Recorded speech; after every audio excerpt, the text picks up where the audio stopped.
Happy Halloween, everybody. Hope everyone's having a good day today. I've decided to go do a solo adventure with ChatGPT 4.0 leading the way to DM. It's supposed to be a Halloween based game. I don't know if it's going to be a one shot or how long it's going to take or anything like that. But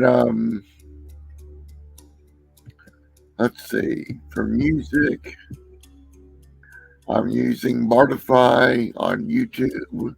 Thank you very much. And this is my third level Tiefling Fighter Eldritch Knight, Simon. And I think that's it, and we should be ready to go.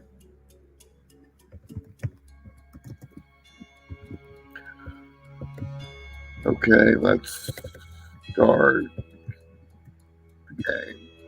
I've already entered a prompt to get it to play Dungeons and Dragons as the DM.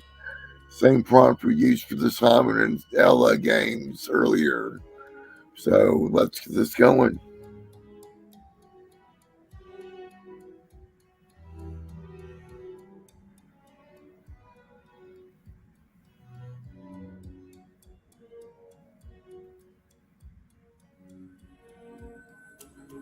The mist lies thick across the path as Simon approaches the entrance to a small, shadowed village. Flickering lanterns cast faint light onto cobbled streets, illuminating wisps of fog curling around the corners of darkened buildings. The only sounds are the whisper of leaves in the wind and the distant hoot of an owl. A heavy sense of dread settles over the village as he steps into the main square, where a single large oak tree stands, twisted and ancient, its branches stretching out like skeletal fingers. In the center of the square stands an older man, his form bent under a thick cloak, who raises a bony hand to beckon Simon closer. "Welcome, traveler," the man rasps, his eyes catching the faint glow from a nearby lantern. "Are you here to help us with the curse? Halloween night brings restless spirits, and tonight it is worse than ever." What does Simon do? Let's see here. Simon will ask, what curse?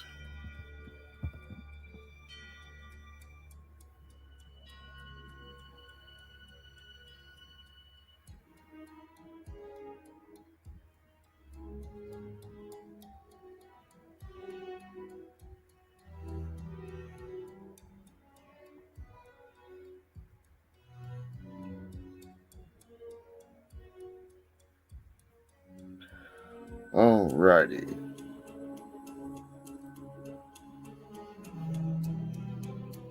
The old man's eyes narrow, his face shadowed beneath his hood as he gestures to the village around him. "The curse that plagues our town every 100 years on Halloween," he says, his voice barely above a whisper. "Tonight, the spirits of those unjustly taken rise again. Some seek vengeance, others wish to complete what they could not in life, and a few simply want to take the living with them back to the afterlife." He points to the large oak tree in the square. "Our only hope lies with the Wraith's lantern, a relic hidden somewhere within this village.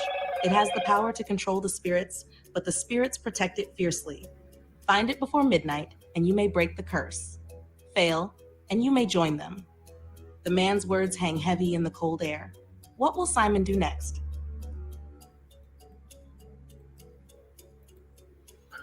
Let's see. When was the last time anyone saw the race lantern? And where was it?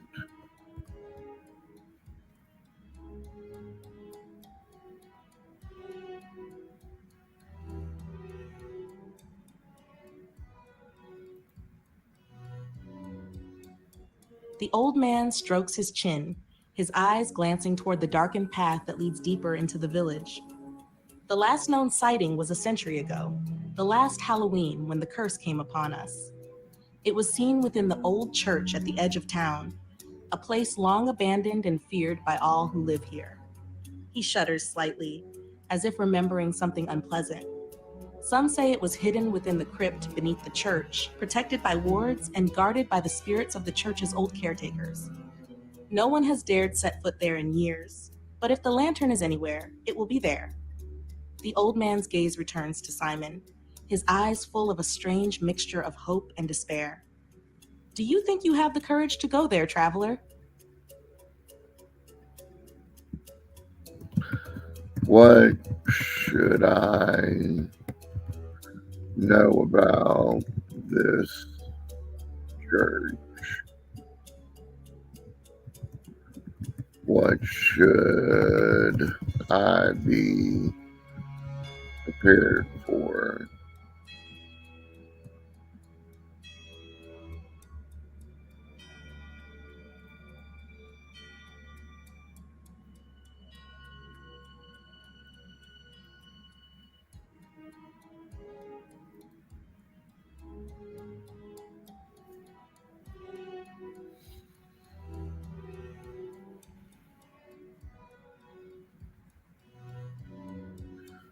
Any day now, The go old man ahead. sighs deeply, glancing around to ensure no one else is listening. The church was once a place of sanctuary, but after the curse first took hold, it became a beacon for restless souls. People say the church's grounds are haunted by the spirits of former townsfolk who tried to end the curse and failed. Some say these spirits have been twisted by rage or sorrow, turning them into wraiths or phantoms that fiercely guard the crypt beneath. He points down the path toward the edge of the village. The crypt itself was said to be consecrated ground, blessed to keep spirits from entering. However, over the years, the wards may have weakened. You'll need to be prepared for spirits of all kinds, some that may attempt to possess, others that may drain the very life from you. The man hesitates before adding, Many who entered the church have heard strange whispers, seen shadows move, and felt an unnatural chill. Holy water, a lantern, or a charm of protection might serve you well, and any items that can ward off spirits. And remember, do not stay too long after dark.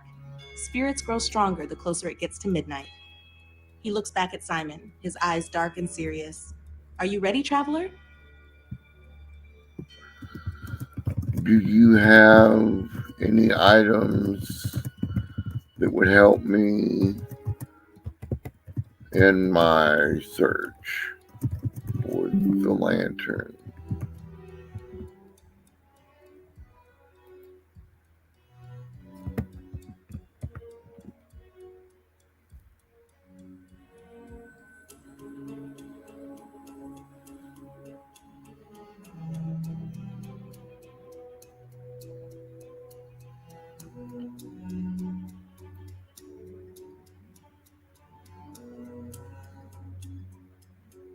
The old man considers Simon's question, reaching into his cloak with a trembling hand.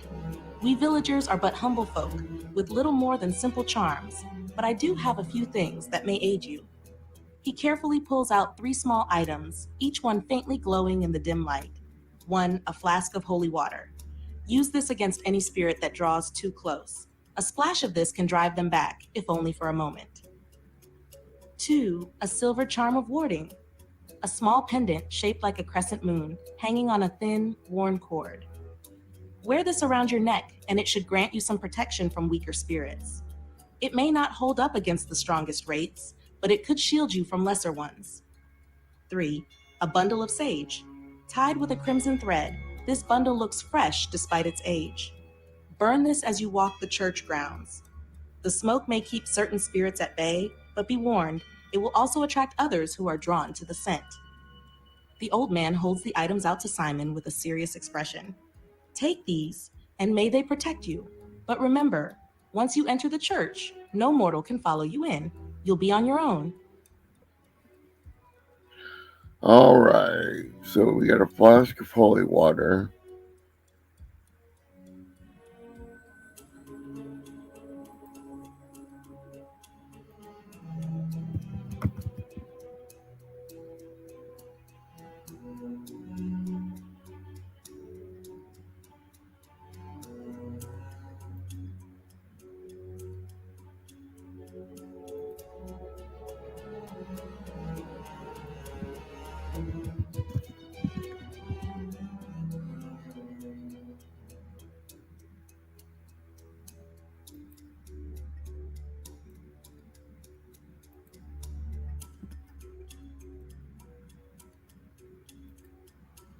Okay, a silver charm of warding.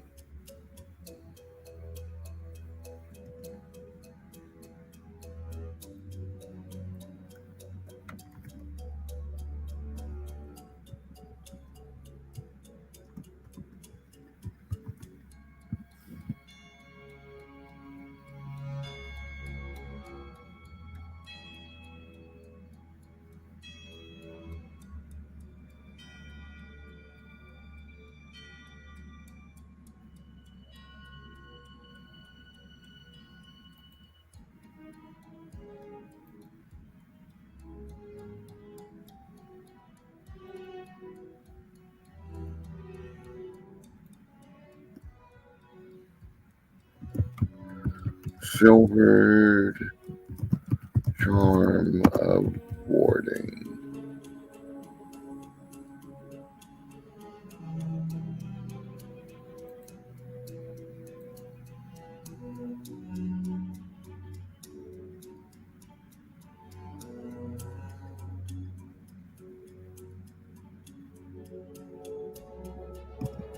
And bundle of sage.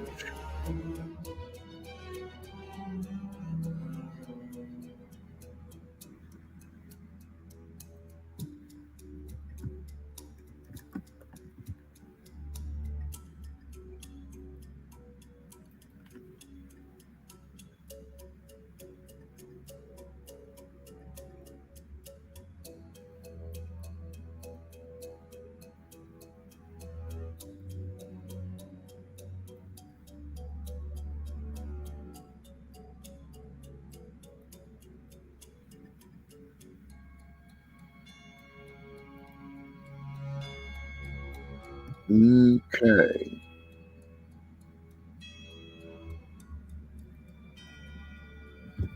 Simon takes all three items and stores them with his gear.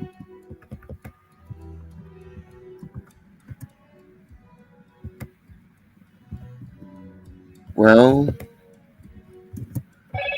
if there's nothing left you can help with, I guess I'll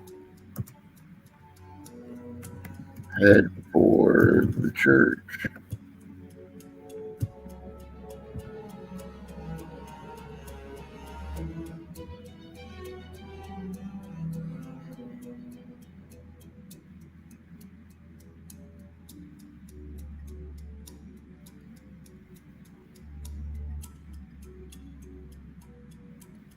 The old man nods solemnly, his expression a mixture of relief and sorrow. "May the spirits watch over you," he murmurs, stepping back into the shadows as Simon turns toward the path leading to the old church. The trail winds through the mist, each step taking Simon deeper into the village's outskirts. The fog grows thicker, curling around his feet, muffling the sounds of the world around him. Eventually, he reaches the edge of a clearing where the old church stands, silhouetted against the pale moonlight. Its once grand spire is crumbling, and its windows are dark and lifeless, some shattered, leaving jagged shards like broken teeth. The doors are slightly ajar, creaking faintly in the breeze. From within, Simon hears the faintest whispering, like voices drifting through water, mingling with a distant chime, possibly from the church's rusted bell swaying in the wind. What does Simon do? What time of day is it, and when will the sun set and the moon rise?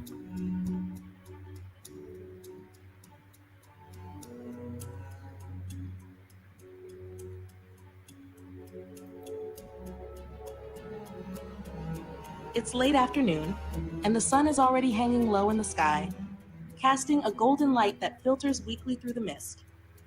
In another hour, it will dip below the horizon, plunging the village into the dim twilight that will linger until full darkness sets in shortly after. Tonight, the moon will rise just after sunset, reaching its full brilliance by 7 p.m. Its pale light will offer some visibility, but will also empower the spirits as midnight approaches, making them bolder and more dangerous. Simon has just about an hour of daylight left before the sun sets completely.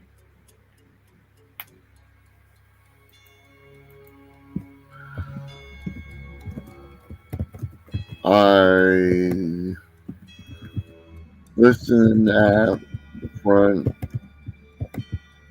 door to see if I can hear or make sense out of the voices that I hear.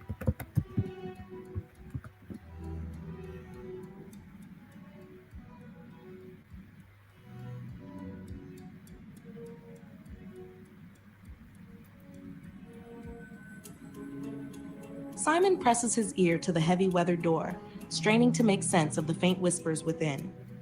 The voices seem to rise and fall, like the ebb and flow of a distant tide, though they remain too muffled to make out specific words. Occasionally, one voice breaks through the rest, more distinct, almost pleading, before fading back into the murmur. As he listens closer, he catches the faintest fragments. Bound, not yet, free us. The words are desperate and filled with longing. A chill runs down his spine as the voices continue to swirl just beyond the door, as if they're aware of his presence and waiting for him to cross the threshold. What will Simon do? Simon places the silver charm of warding around his neck. Then he will pull open one of the doors that is already slightly ajar.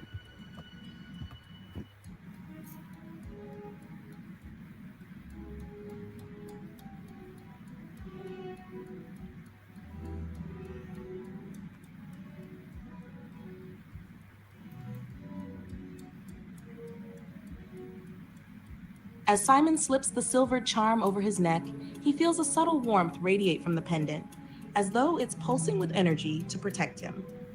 Taking a steadying breath, he grasps the edge of the door and slowly pulls it open. The old hinges groan, echoing through the silence. Inside, the church is dimly lit by the last rays of sunlight filtering through broken stained glass.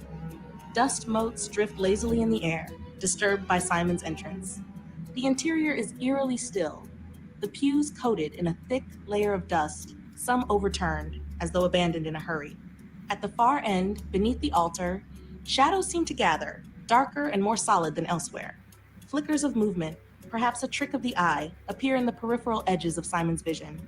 The whispers grow slightly louder, seeming to drift down from the rafters above, like invisible observers keeping a silent vigil. What does Simon do? Simon will light the bundle of sage and ask, is there anyone here that wants to communicate?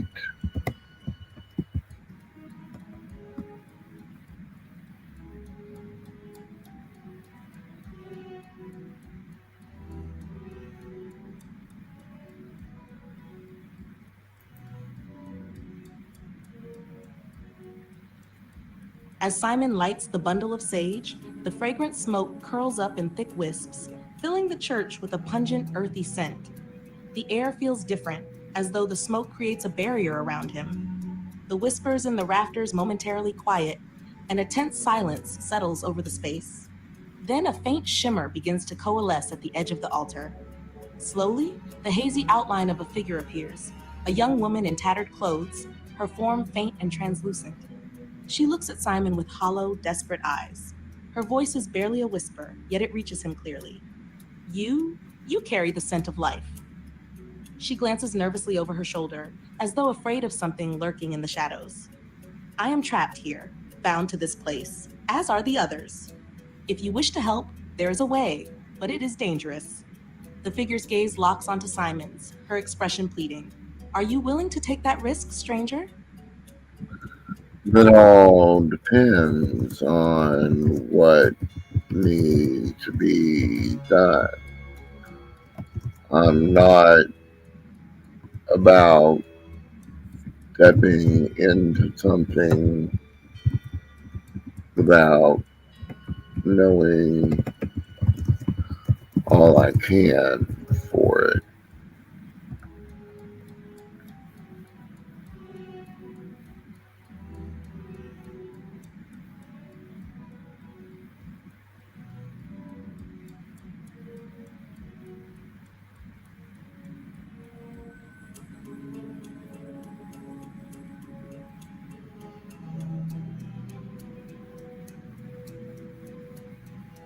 The spirit nods solemnly, understanding Simon's caution. She glances around as though assessing if she is truly safe to speak. When she finally meets his gaze again, her expression is one of weary desperation.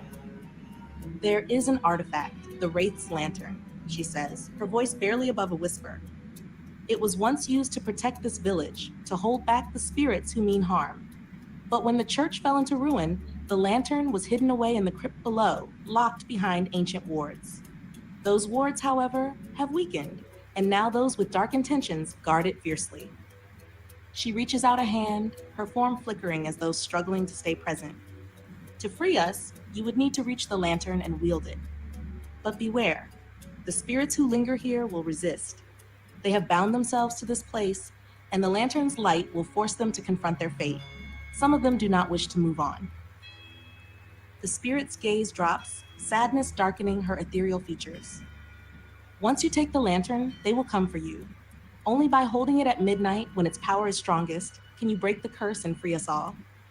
She meets his eyes once more, her expression imploring. If you do this, we may finally know peace. But if you fail, the curse will claim you as it did so many before. The air grows colder, and the shadows seem to stir as if sensing her words. What will Simon do?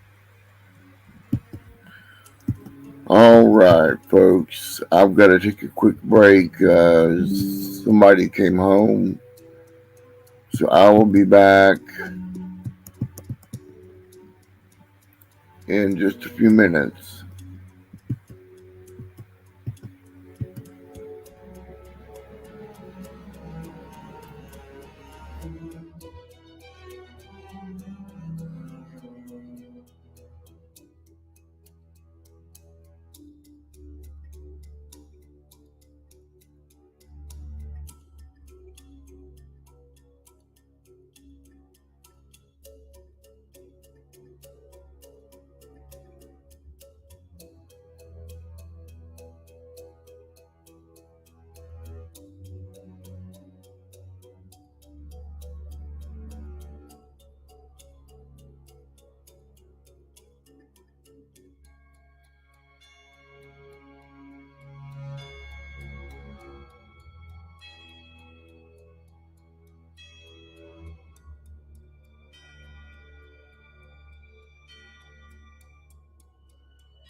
Well, that was a good use of my "we'll be right back" screen.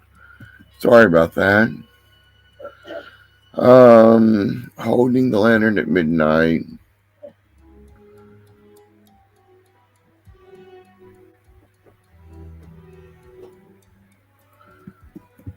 Where can I find the lantern, and who will be guarding it?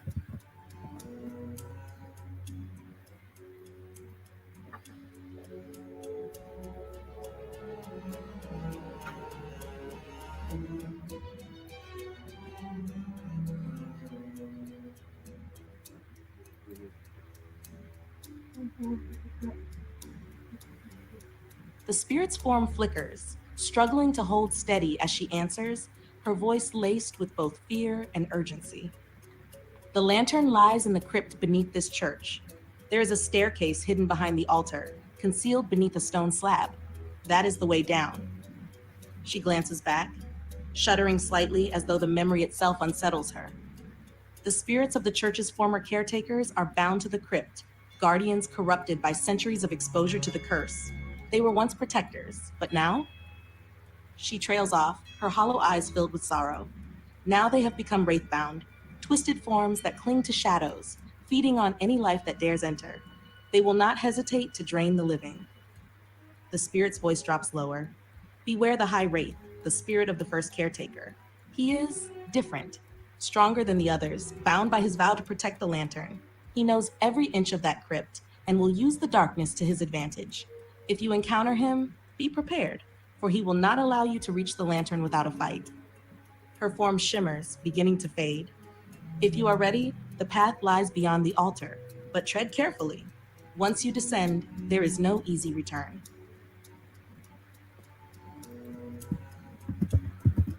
Simon checks the area around the altar.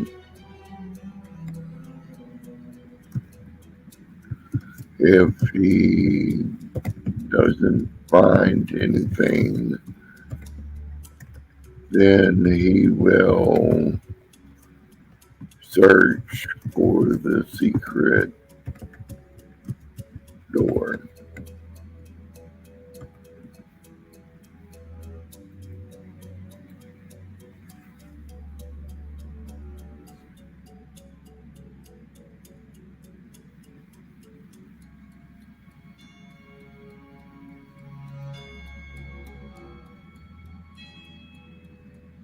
Simon approaches the altar, its stone surface cold and worn by time.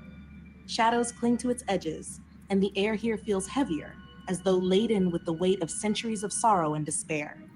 A quick inspection reveals nothing unusual, just a simple altar, draped in a rotted cloth, with the faint outline of old symbols carved into the stone. Remembering the spirit's words, Simon examines the floor around the altar, feeling along its edges and searching for any signs of a hidden mechanism. After a few moments, his fingers find a faint, almost imperceptible groove in the stonework beneath the altar. Pressing against the groove, he feels the slab shift slightly. With a firm push, the stone grinds open, revealing a dark staircase spiraling down into the crypt below. The air wafts up from below, thick and musty, carrying with it the faint, unsettling scent of decay. The path to the wraith's lantern lies before him. What does Simon do? Simon will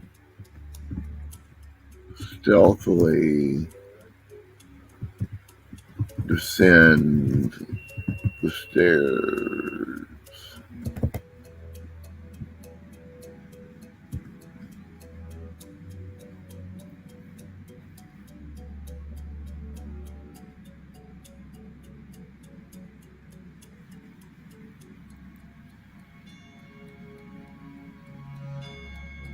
Simon slips into the shadows, his movements cautious and silent as he begins his descent into the crypt. The steps are uneven, worn down by age, and the walls seem to press in, cold and damp. The only light is the faint glow from the silvered charm around his neck, casting eerie reflections on the stone walls as he moves deeper. The air grows colder with each step, and the whispers return, faint but insistent, seeming to echo all around him. As he nears the bottom, he catches sight of the crypt ahead, an expansive chamber with vaulted ceilings that disappear into darkness. Rows of stone tombs line the walls, each one adorned with faded carvings and covered in a thick layer of dust. Shadows gather here, dense and unnatural, shifting ever so slightly in the corners of his vision. He can sense a presence here, something ancient and watchful. A cold breeze brushes past him, carrying with it the unmistakable chill of death. What does Simon do? Let's see. I'd like to cast Detect Magic, but I don't know if I've got it. Firebolt, Firebolt, Thaumaturgy, Toll the Dead. Detect Magic, Concentration. Duration 10 minutes. I think I'll wait a little bit.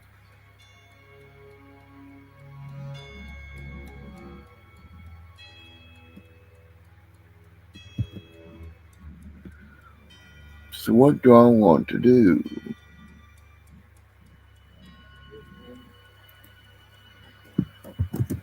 Want to investigate. This should trigger a die roll. The Tombs of the Crypt for any writing that I can read.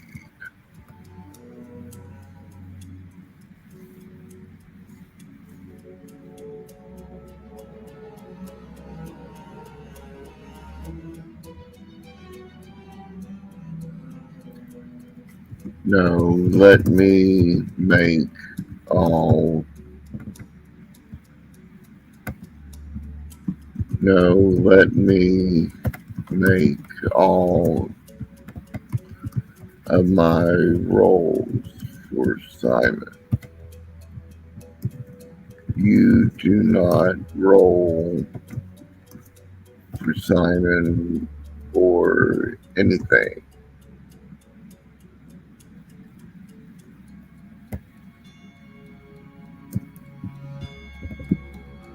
So have me make the appropriate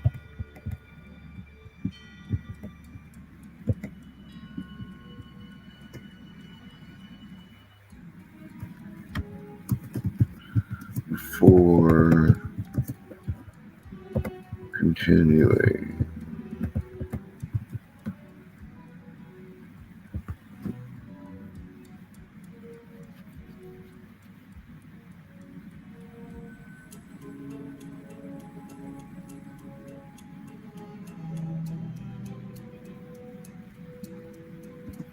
I'd like to investigate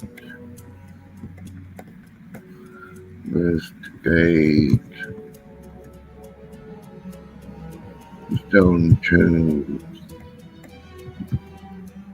looking for any writing that I can read.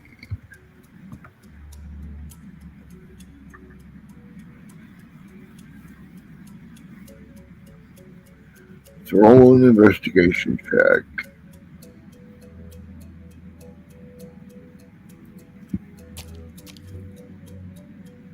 Ooh.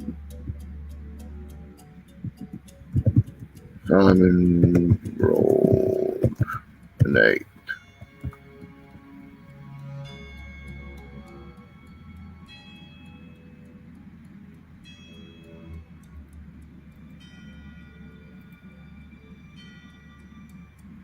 With a roll of 8, Simon examines the stone tombs, but finds most of the inscriptions faded beyond readability. The carvings are ancient, worn by time, and only the occasional faint outline of letters remains, offering little insight. However, he does notice one tomb that stands out. Unlike the others, it bears the faint remnants of a crescent moon symbol, a sign often associated with protection and warding against evil. The tomb's lid seems slightly misaligned, as though it may have been disturbed recently. What does Simon do?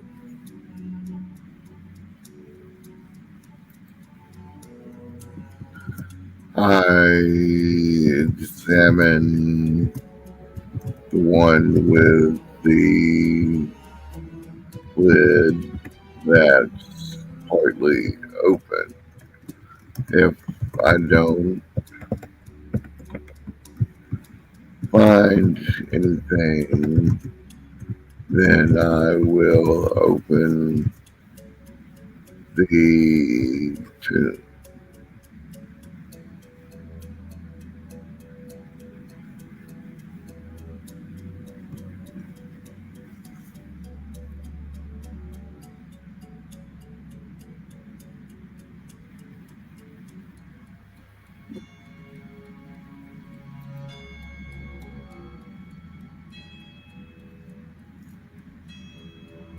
Simon leans in close to examine the tomb with the slightly misaligned lid. Running his fingers along the edge, he notices faint scratch marks, as though something, or someone, had tried to force it open from the inside. No other clues are immediately visible, and there are no writings or symbols that provide further insight. Feeling a chill creep down his spine, Simon grasps the edge of the lid and carefully begins to lift it. The stone lid is heavy and cold, and as he shifts it aside, a faint, sickly sweet smell wafts out, mixed with the dampness of the crypt. Inside lies a skeletal figure, clad in the tattered remnants of priestly robes, its bony hands clutching a silver amulet in the shape of a crescent moon, the same symbol as on the tomb. The hollow eye sockets seem to stare upward, as if guarding whatever it held even in death. What does Simon do? Simon casts Detect Magic to see if the silver amulet is magic.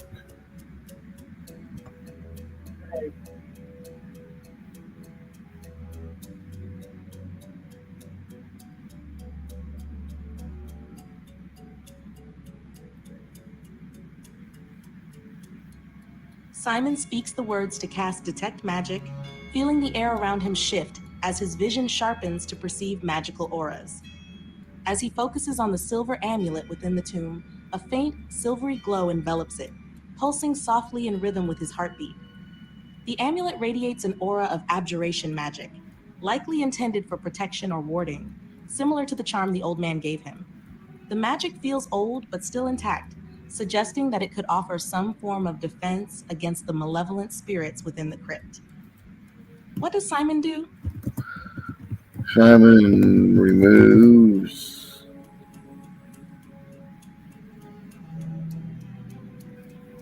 the amulet and places it around his own neck.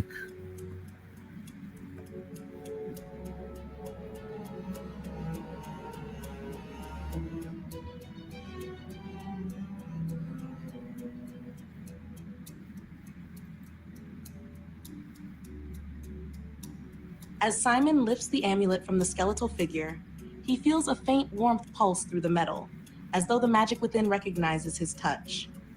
Placing it around his neck, he senses an added layer of protection, a quiet strength settling over him. The chill of the crypt seems less oppressive, and the whispers in the shadows grow quieter, as if wary of the amulet's presence. With both the silver charm from the villager and this ancient amulet, Simon now carries a potent aura of warding, which may offer him some resistance to the dark forces lurking in the crypt. What would Simon like to do next?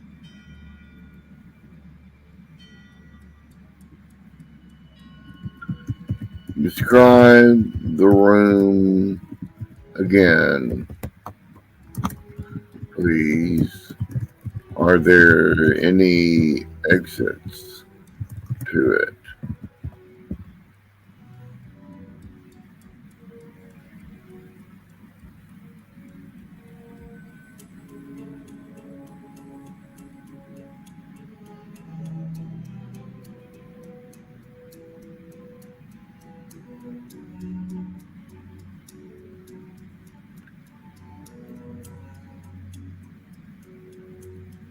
Simon stands in a large, dimly lit crypt chamber.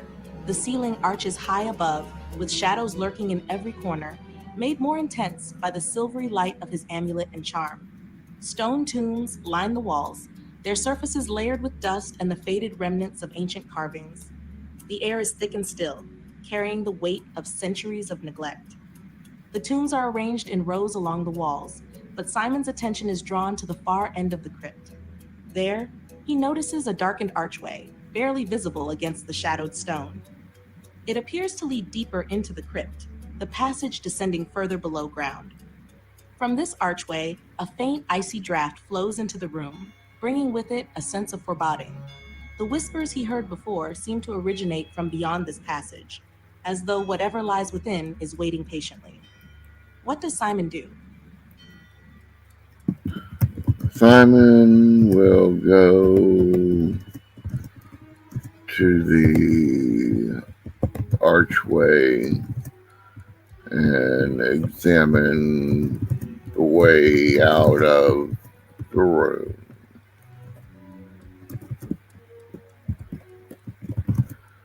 This should involve a dice check, a dice roll. So please tell me what to roll for my examination.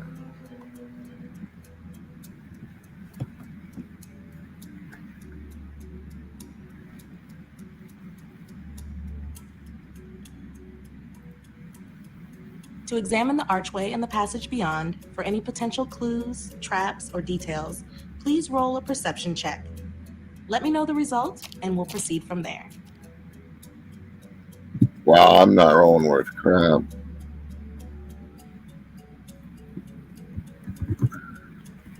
Simon rolled a 7.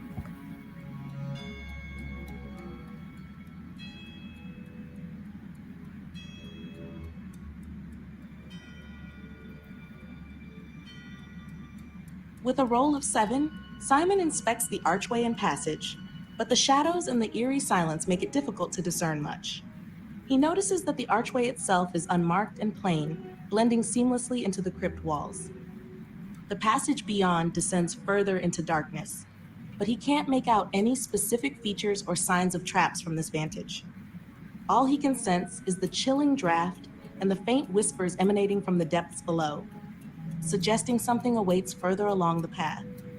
What does Simon do? Simon will stealthily descend the stairs,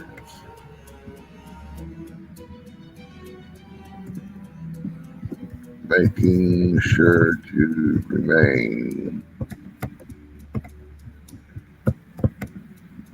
quiet in his explorations.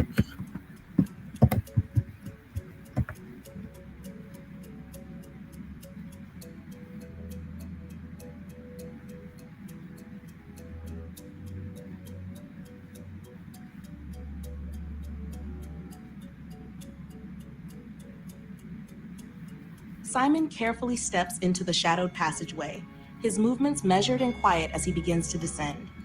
The stairs are narrow and uneven, winding deeper into the crypt, and the air grows colder with each step. His breath creates faint plumes of mist in the chill, and the walls around him seem to press closer as he goes. The whispers grow louder, no longer a distant murmur, but a chorus of faint, fragmented voices echoing around him. Words like "free us" and "the lantern" drift through the air, distorted and layered, as though multiple spirits are speaking at once. After several steps, the staircase levels out, and Simon finds himself in a smaller, darker chamber. This room is starkly different from the previous one, with only a single large stone slab in the center, carved with strange symbols that glow faintly in the dark. The slab appears to be a sealing stone, perhaps the final barrier protecting whatever lies beyond. What does Simon do? I want to examine the stone slab,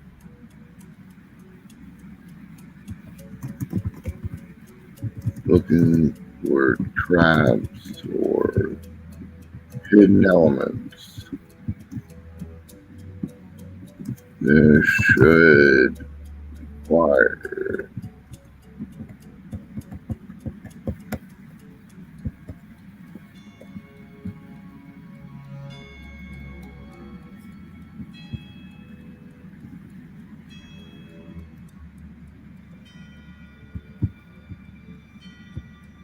I want to examine the stone slab, looking for traps or hidden elements. This should require a roll.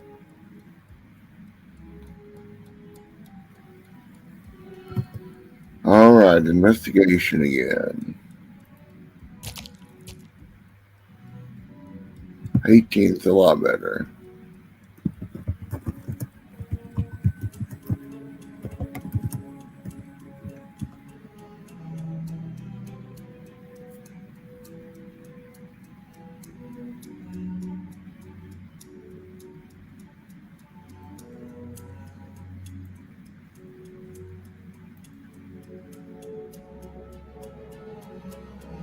With a roll of 18, Simon carefully examines the stone slab, his fingers tracing the faintly glowing symbols. The symbols are intricate, carved with purpose, and he recognizes them as a combination of protective and binding runes. They seem to serve as a ward, intended to keep something contained. As he inspects further, he discovers a hidden seam along one side of the slab.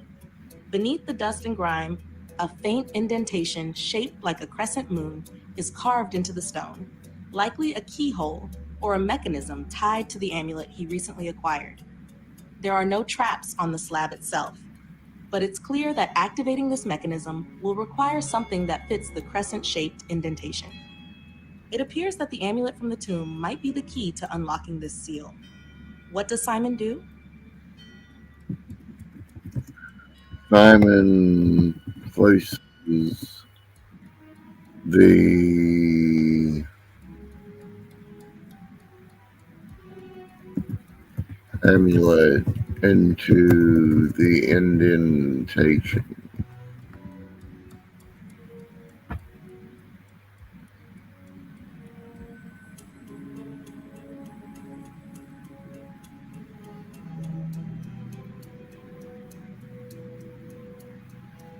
As Simon places the amulet into the crescent-shaped indentation, it fits perfectly, aligning with the ancient carvings. A faint glow begins to pulse from the amulet, growing brighter as the runes on the slab respond, lighting up in a silvery blue hue. The air hums with energy, and a soft, reverberating sound echoes through the chamber, as if something deep within the crypt has been awakened. With a low rumble, the stone slab begins to shift, sliding aside to reveal a dark passage descending further. Cold air rushes from below, carrying with it an overwhelming sense of dread, and the whispers grow louder, more insistent, as if whatever lies below has sensed Simon's presence. The path to the Wraith's lantern is now open. What does Simon do? I search the current room for another exit to see if there's anything to do before heading down the new path to the race lantern.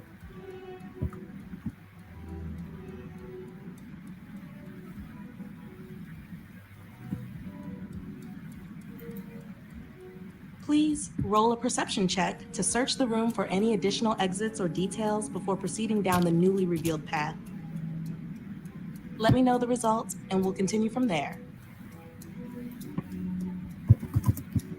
Simon rolled a 5. I'm not seeing anything.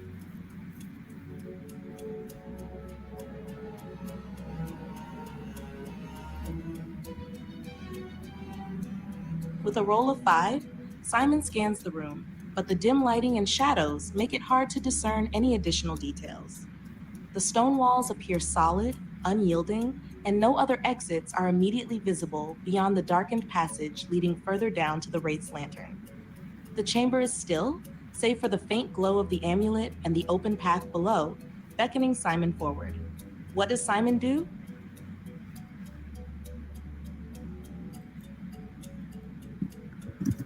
I gather the amulet from the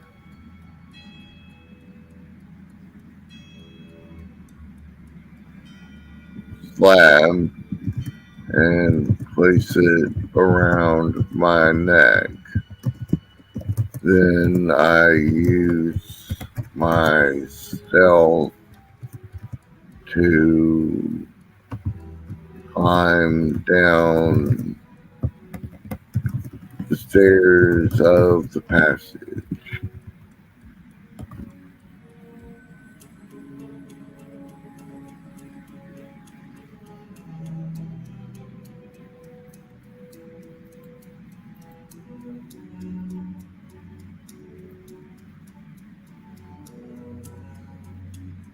Simon retrieves the amulet from the slab, feeling its familiar warmth as he slips it back around his neck. The silvery glow settles softly against his chest, casting a faint light as he carefully steps into the passage, moving silently down the stairs. The air becomes denser and colder with each step, and shadows cling to the walls, shifting slightly as if alive. The whispering grows louder, now almost urgent, filling the corridor with an ethereal chorus. As he reaches the bottom, the stairs open into a wide, low-ceilinged chamber, dimly illuminated by an eerie, ghostly light coming from an object on a pedestal in the center. The object can only be the Wraith's lantern. Its glow flickers like a will-o'-wisp, casting strange, dancing shadows across the walls. Around it, spectral forms linger, dark and restless, their eyes glowing faintly as they hover protectively near the lantern. What does Simon do?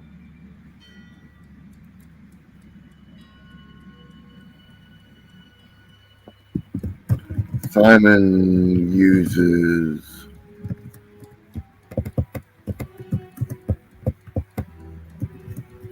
the bundle of sage to purify the air of the chamber and drive off bad spirits. I want to investigate the race lantern.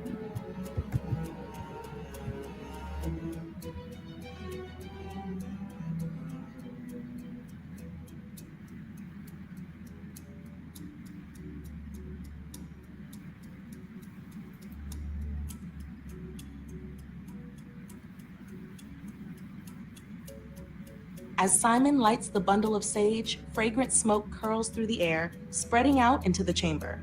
The spectral figures recoil, their forms flickering in response to the purifying smoke.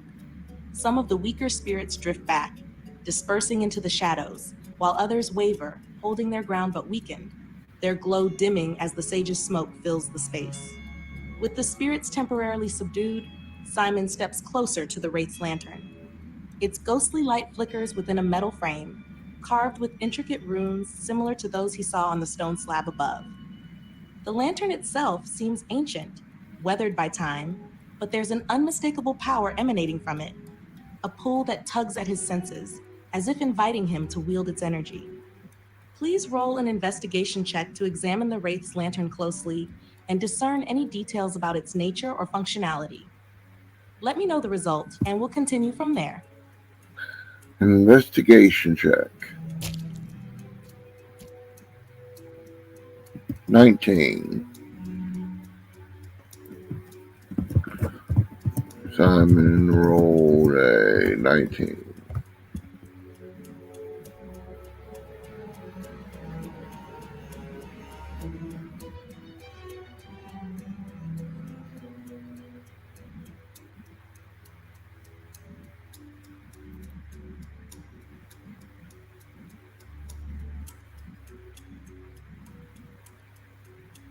With a roll of 19, Simon examines the wraith's lantern with careful precision.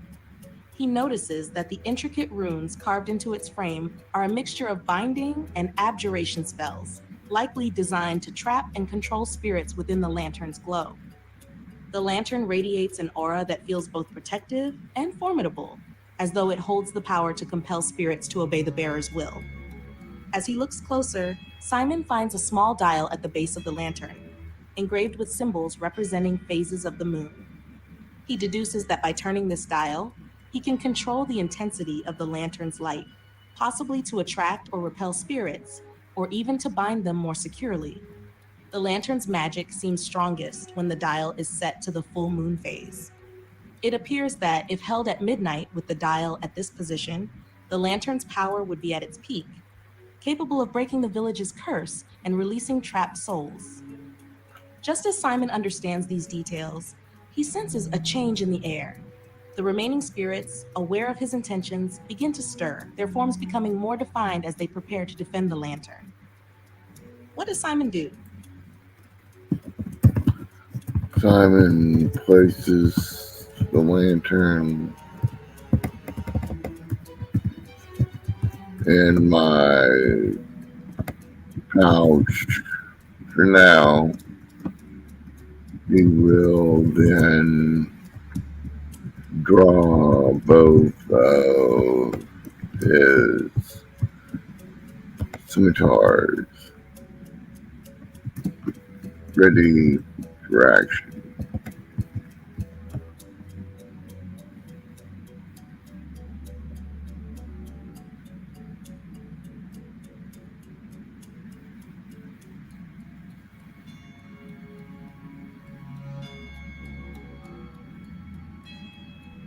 As Simon places the wraith's lantern securely in his pouch, the ghostly light dims, and the room is plunged back into near darkness. The spectral forms around him, sensing the lantern's removal from the pedestal, grow agitated, their hollow eyes fixed on him with renewed intensity. Wisps of shadow curl from their forms, thickening as they gather strength. Drawing his scimitars, Simon steadies himself, the weight of the twin blades familiar and comforting in his grip. The sage smoke still lingers in the air, but it's thinning, and the spirits seem to press closer, undeterred. The nearest wraith lets out a low, mournful moan, its spectral hand stretching toward Simon, fingers clawed and translucent. The spirits begin to circle, looking for an opening. What does Simon do?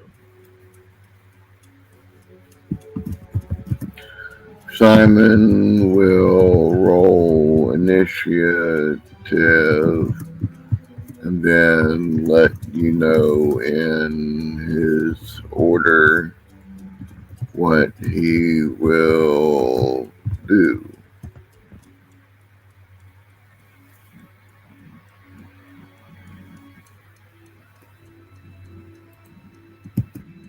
Sounds good. Roll for Simon's initiative, and once you know the order, let me know his first action, and we'll take it from there.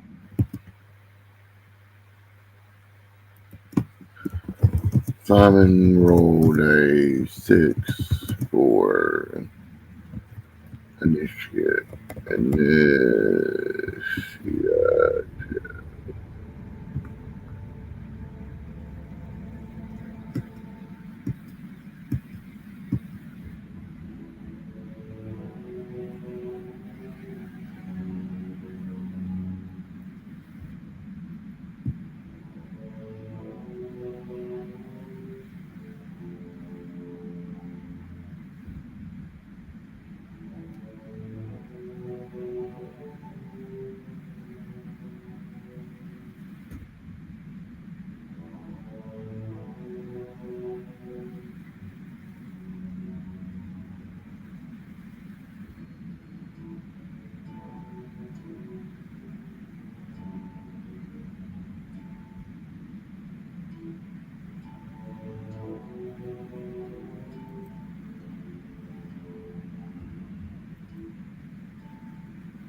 With an initiative roll of 6, Simon prepares himself as the wraiths close in around him. Several of the spirits, faster and drawn to the lantern's energy, advance before he can act. The first wraith lunges forward, its ghostly form stretching, aiming to drain his life force with a chilling touch. Its hand, wispy yet deadly, reaches out toward Simon, seeking to sap his strength. Now it's Simon's turn. What action will he take? Simon will take his action to attack the closest wraith with his scimitar. Let me know when I can make my second attack.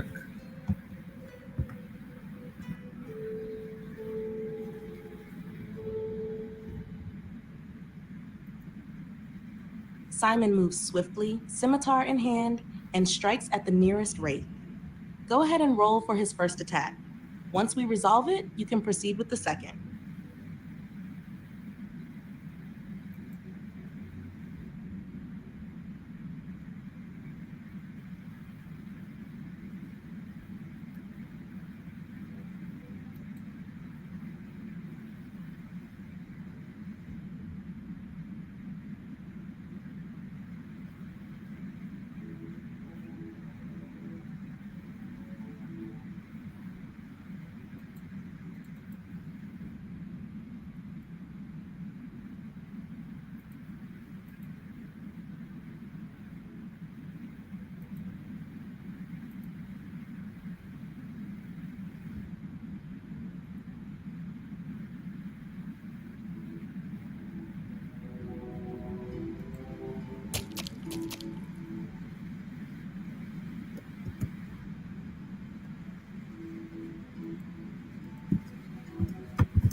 Simon rolled a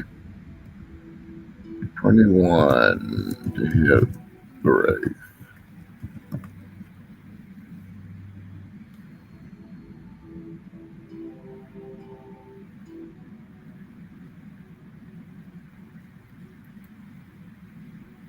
With a roll of 21, Simon's scimitar slices through the wraith's ethereal form, connecting with surprising effectiveness as the blade disrupts the spirit's misty figure.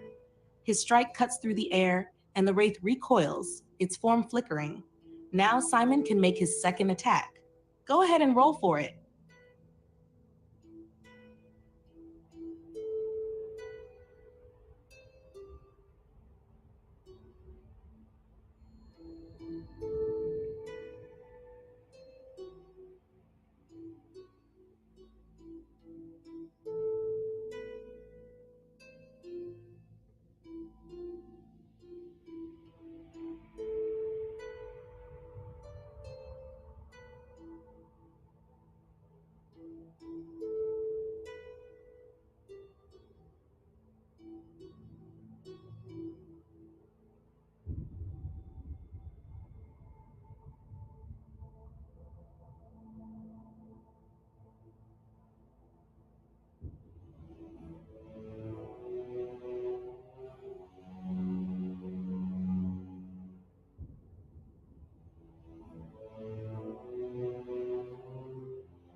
Okay.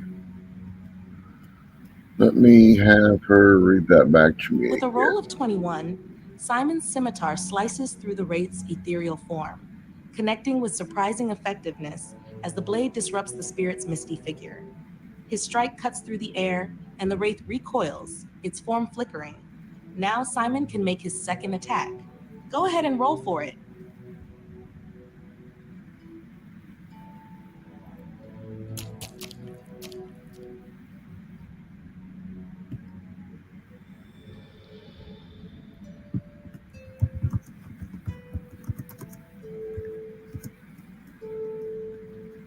Summer old and 18. Don't forget to have me roll damage for a successful attack.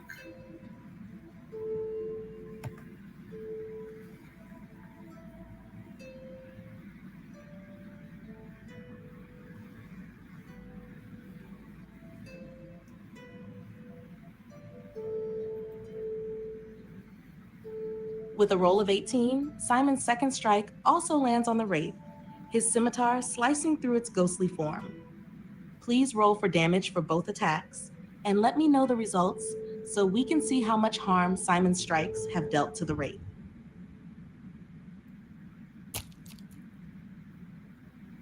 Five, 5 for 10. Both attacks do a total of 10 points of damage.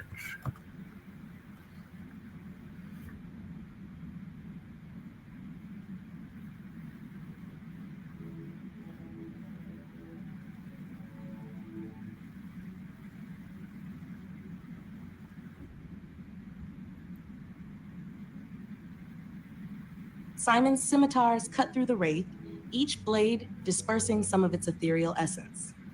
The strikes cause the wraith's form to flicker and waver, weakening it. Though it remains standing, its hollow eyes now fixed on Simon with a burning hatred. The other wraiths, emboldened by their companion's resilience, begin to close in, their ghostly hands reaching out, attempting to surround him. It's the wraith's turn now. The nearest one lashes out with its spectral hand, seeking to drain Simon's life force. Please roll a Constitution saving throw for Simon.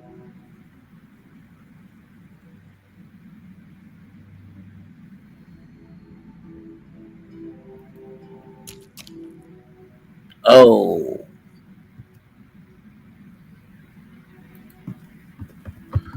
Simon rolled a 7 on his con save.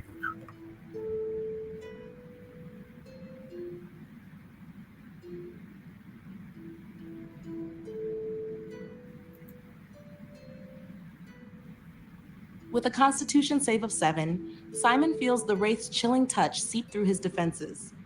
Cold, spectral energy flows from the wraith's hand into his body, weakening him.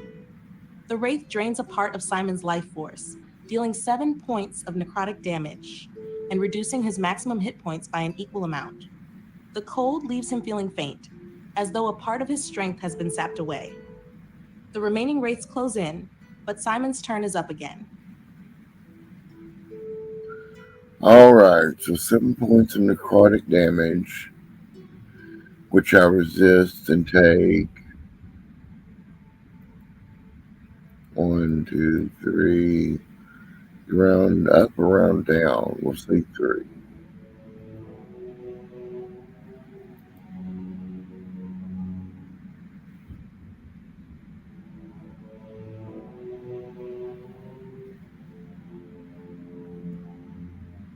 Seven points of necrotic damage from his hit point.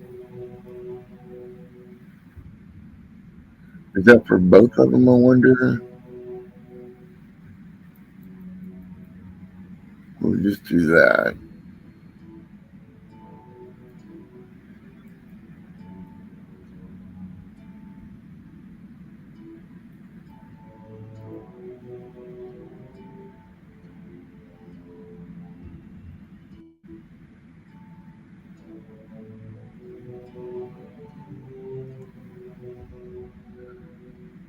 So I'm going to turn this up again. What will he do? What spells do I have that will help?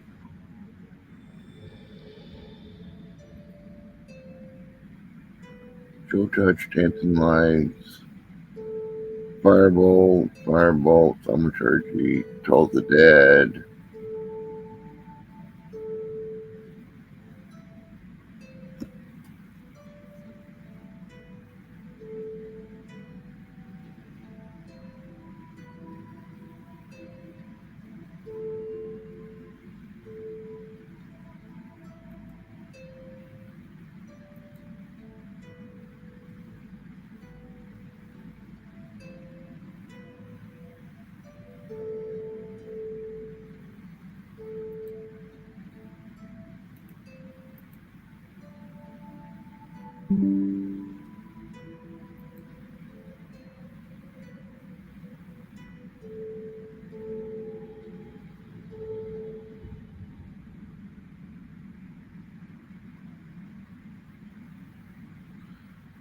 Huh.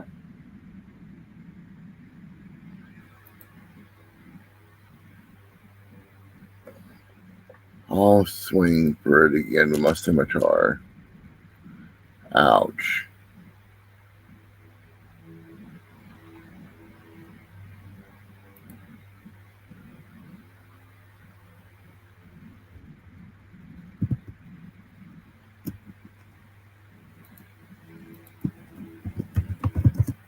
Simon rolled a 7 for his attack roll on the wraith.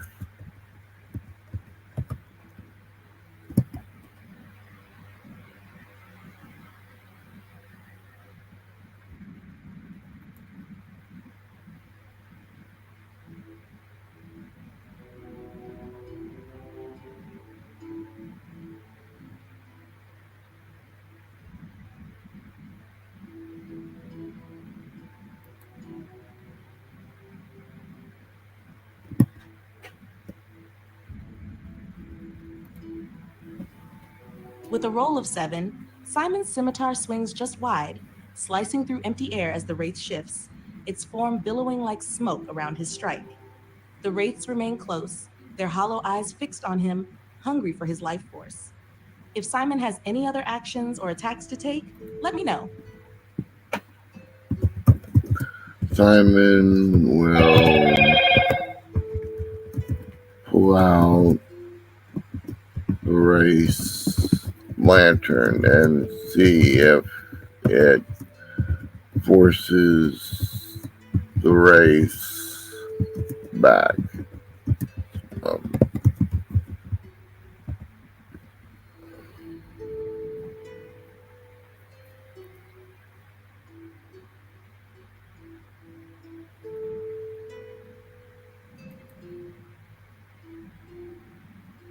Simon swiftly pulls the wraith's lantern from his pouch, its ghostly light flickering to life in his hand. The eerie glow intensifies as he holds it aloft, casting an unearthly illumination across the chamber. The wraiths recoil, their forms flickering and wavering in the lantern's light. While they don't vanish entirely, the lantern's aura holds them at bay, creating a faint barrier that they seem hesitant to cross. The closest wraith lets out a shriek, its outstretched hand retreating, while others hover at the edge of the light, hissing and circling like restless shadows. For now, the wraith's lantern seems to be keeping them at a distance. What will Simon do next? although they are at a distance, are they close enough for Simon to hit one with his scimitar?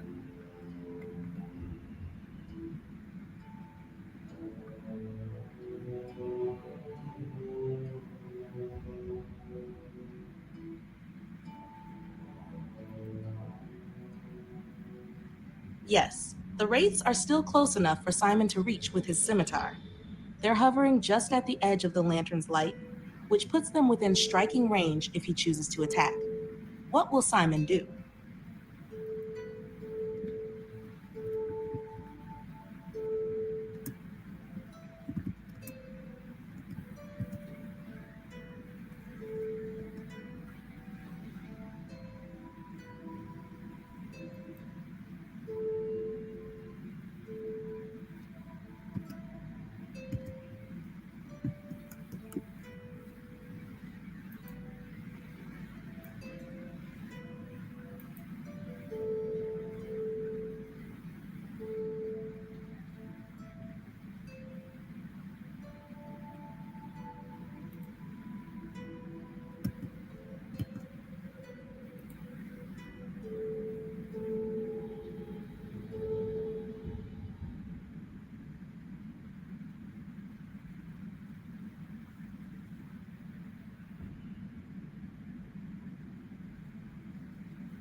When you take the attack action on your turn and attack with a light weapon, you can make one extra attack as a bonus attack as a bonus action later on the same turn.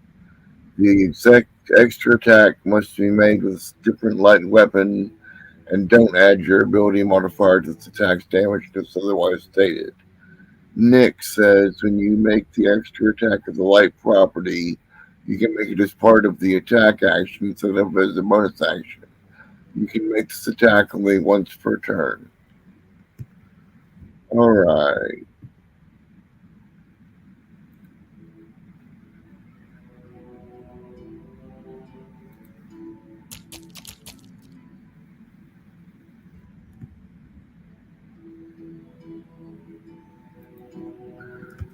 Simon attacks again with his scimitar.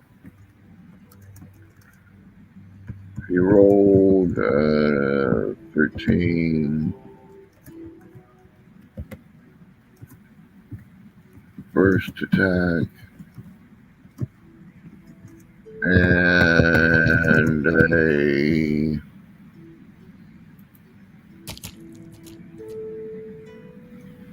22 to hit for his second attack.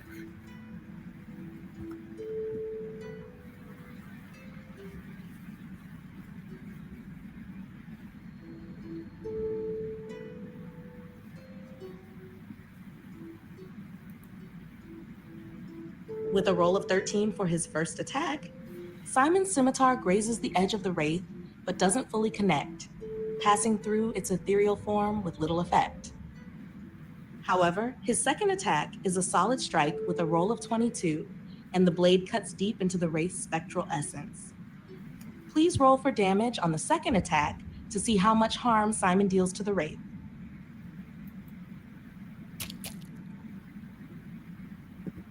6 points of damage.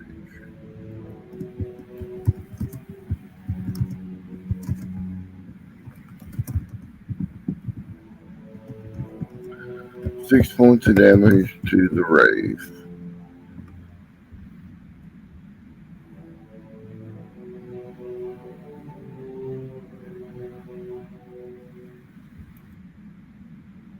Simon's second strike cuts through the wraith's form, and it shudders, its ghostly shape flickering and growing dimmer. The damage from his blade has weakened it considerably, though it's still hovering, its eyes burning with malice as it tries to hold itself together. The other wraiths continue to circle, but the light from the wraith's lantern keeps them at bay, unable to approach any closer for the moment. What will Simon do next? And Simon will make 2 attacks on the wraith that he's been hitting so far. First attack roll is a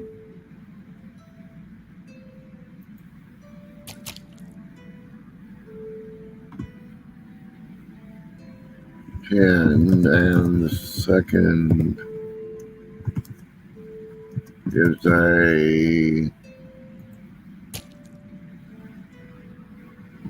18.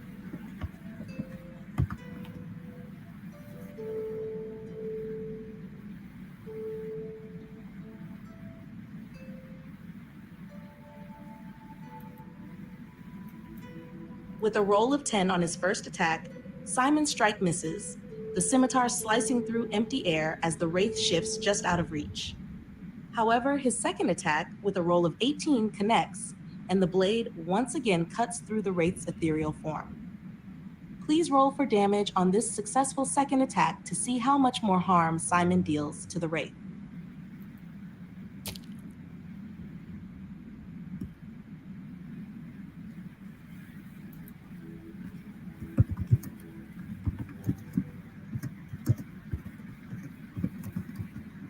Simon rolled a 9 for damage.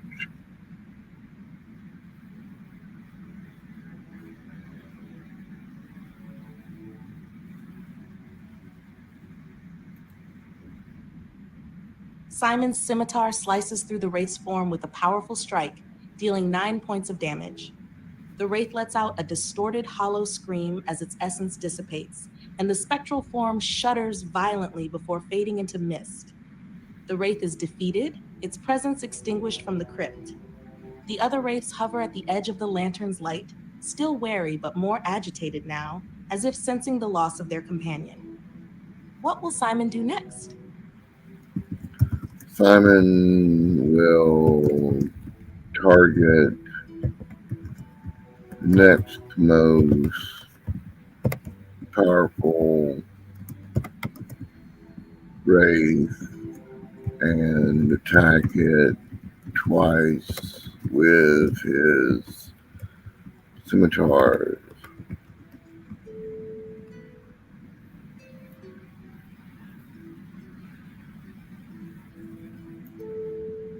Simon advances on the next wraith, his scimitars ready to strike. Please roll for both attack rolls and let me know the results for each so we can determine if they hit.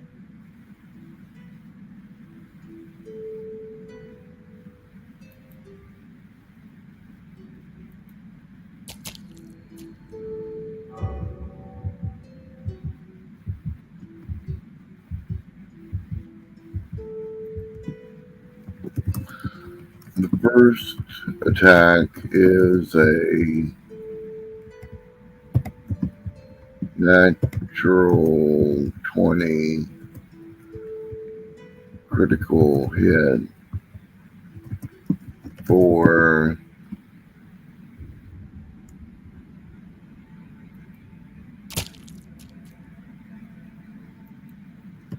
9 points.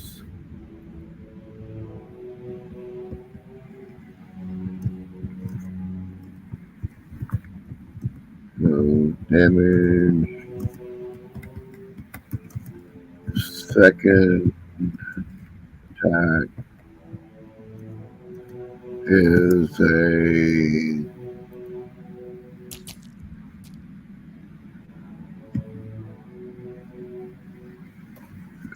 8.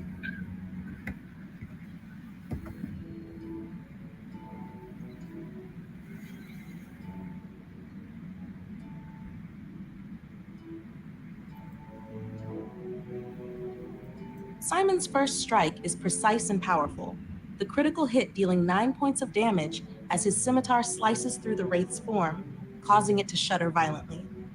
The wraith's essence flickers erratically, clearly weakened by the blow.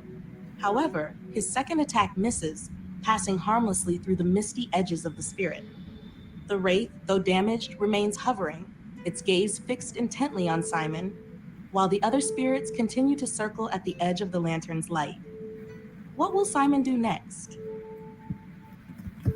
Simon will attack the same wraith twice with his scimitar.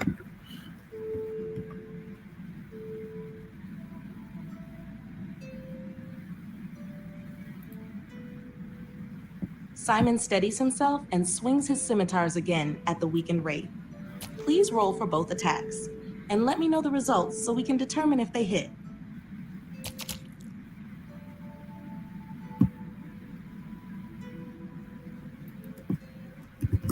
His first attack roll was an 8, and second was a 7.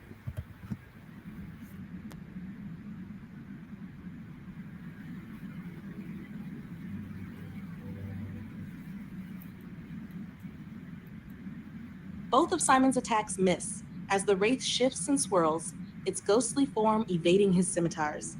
The wraith hovers just out of reach, its flickering form still weakened, but proving difficult to land a solid blow on. The other wraiths remain on the edges of the lantern's light, circling but unable to close in. The damaged wraith in front of Simon lingers, perhaps aware of its own vulnerability, but compelled to defend the lantern's resting place. What will Simon do next? Make 2 more scimitar attacks.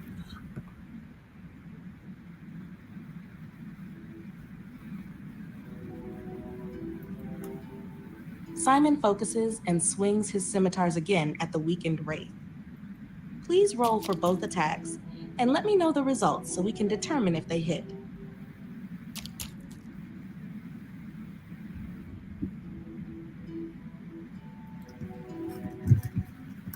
First, it was a 17, and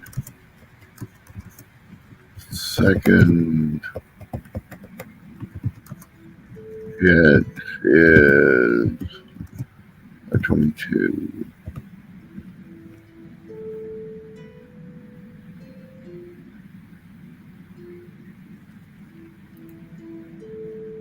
Both of Simon's strikes hit, his scimitar slicing through the weakened wraith with precision.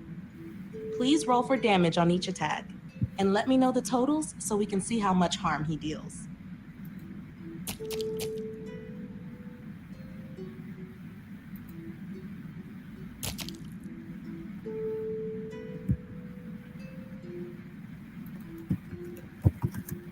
Summon does a total of 10 points of damage.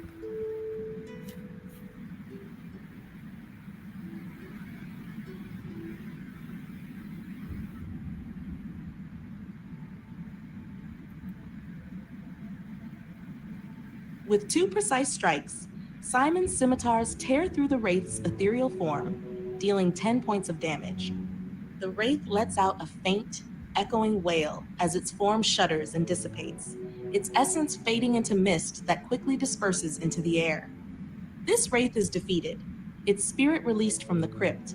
The remaining wraiths, seeing another of their number fall, grow restless but still hover at the edge of the lantern's protective light, unwilling or unable to come closer. What will Simon do next?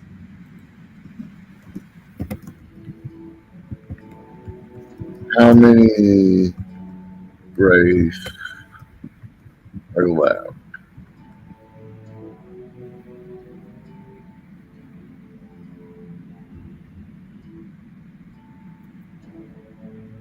There are 2 wraiths remaining, both lingering just beyond the reach of the lantern's light.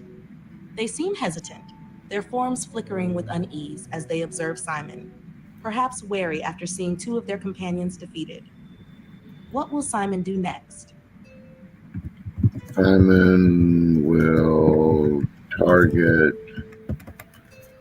the one that looks the strongest and attack it with 2 scimitar attacks.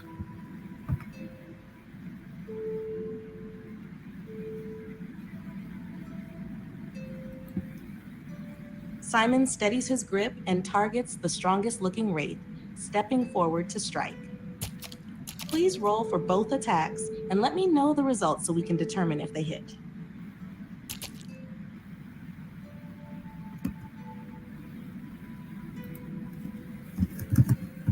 The first attack was an 11, and the second attack is a 23.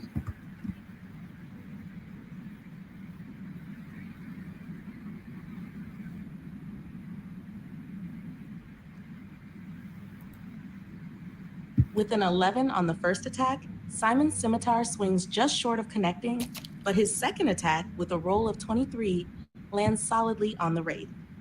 Please roll for damage on the successful attack and let me know the total. The damage total is 9.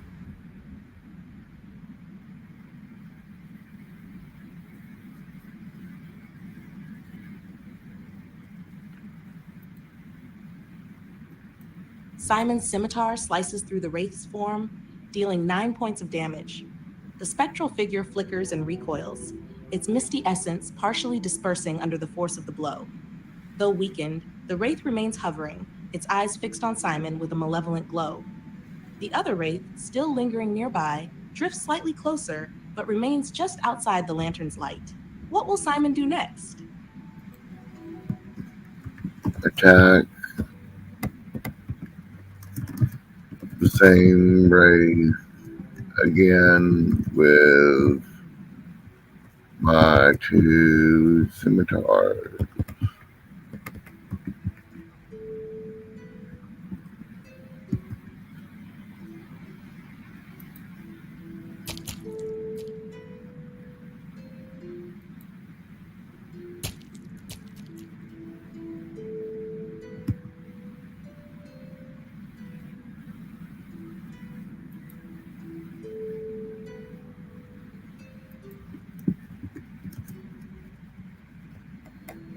Simon readies himself and strikes again at the weakened wraith. Please roll for both attacks and let me know the results so we can determine if they hit.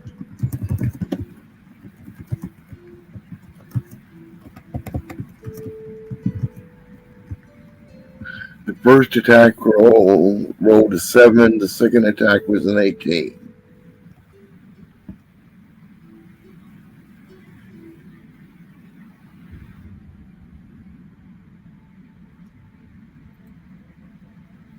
With a roll of 7 on the first attack, Simon's swing misses, but the second attack, with a roll of 18, hits the wraith.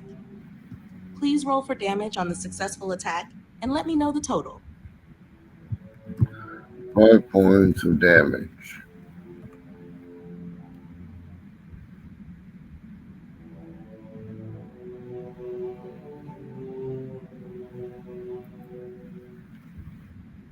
Simon's scimitar cuts through the wraith, dealing 5 points of damage.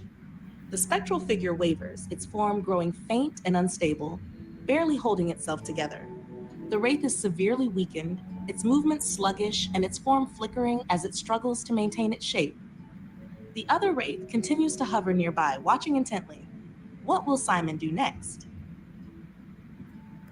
Simon will attack same race again twice.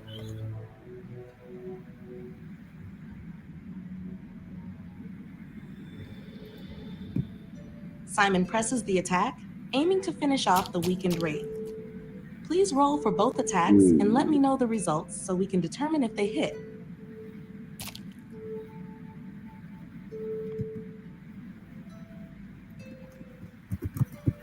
The first attack roll was a natural 1 for a total of 6.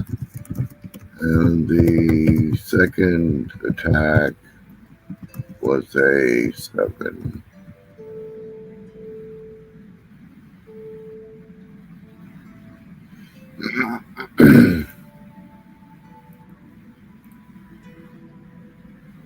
With a natural 1 on his first attack and a roll of 7 on the second, both of Simon's strikes miss as the wraith, despite its weakened state, shifts just out of reach.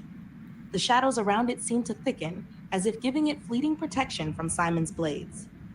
The wraith continues to flicker and waver, holding onto its form with great effort, while the other wraith hovers, watching for an opening. What will Simon do next? Simon will make 2 more attacks on the same race.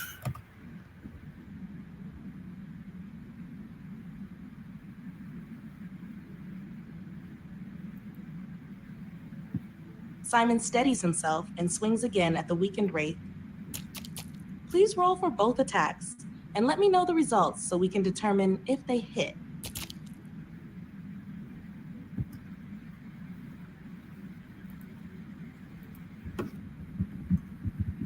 First attack was a 12, and the second attack was a 16. Might get a hit one of them.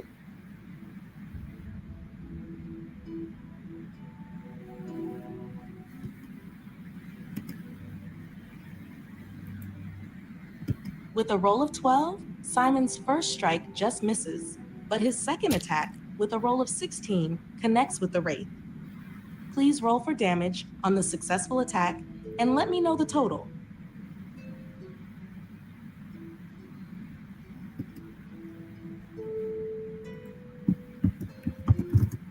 Simon did 7 points of damage.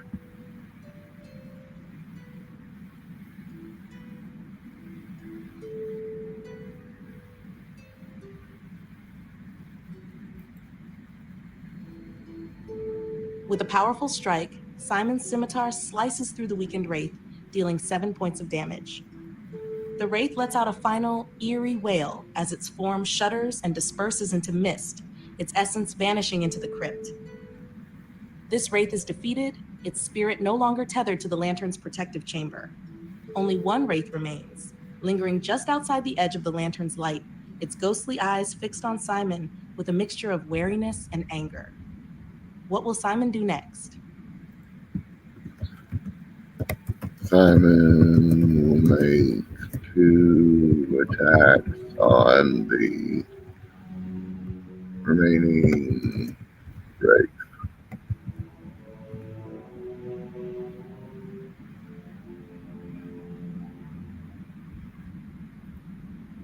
Simon turns to face the last remaining wraith and swings his scimitars. Please roll for both attacks and let me know the results so we can determine if they hit.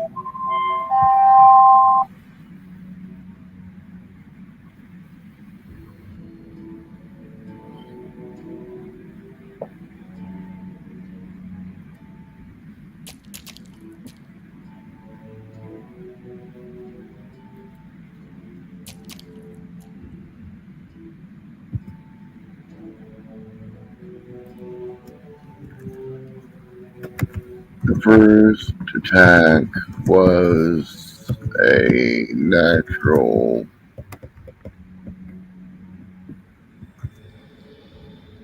1 for a 6, and the second attack was 23.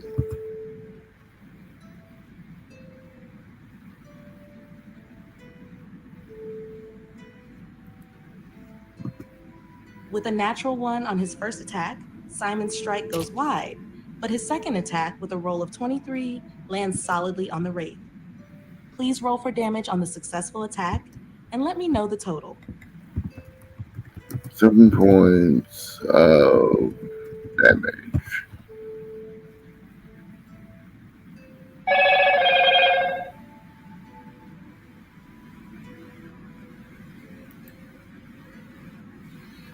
Simon's scimitar slices into the wraith, dealing 7 points of damage. The wraith recoils, its form flickering and wavering as the blade disrupts its spectral essence.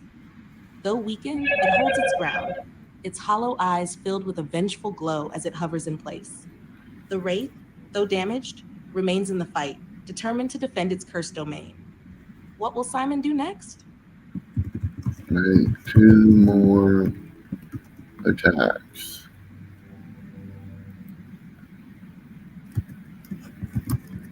The first attack roll is a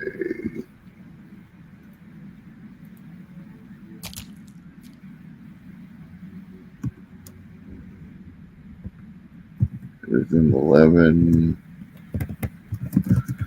and the second attack is a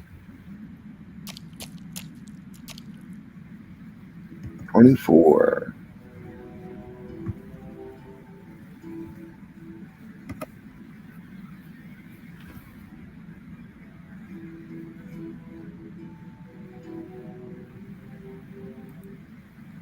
With a roll of 11, Simon's first attack misses, but his second strike, with a roll of 24, connects solidly with the wraith.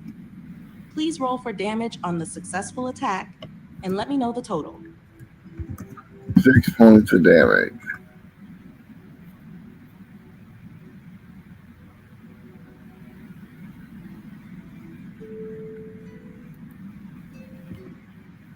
Simon's scimitar slices through the wraith, dealing 6 points of damage. The wraith's form flickers violently, its spectral essence barely holding together. It hovers weakly, seeming to lose its cohesion as the force of Simon's strike disperses more of its ghostly energy. The wraith is now on the verge of fading entirely, its presence nearly extinguished. What will Simon do next?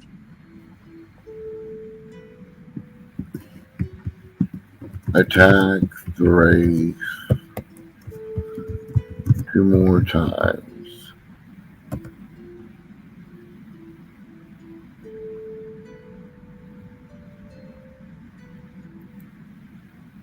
Simon raises his scimitars and strikes again at the weakened wraith.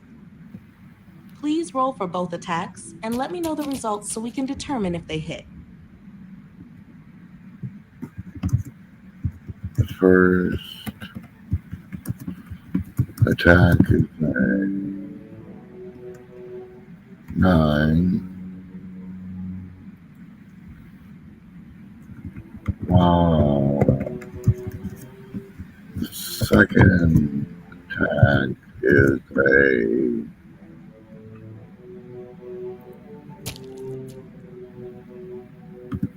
21.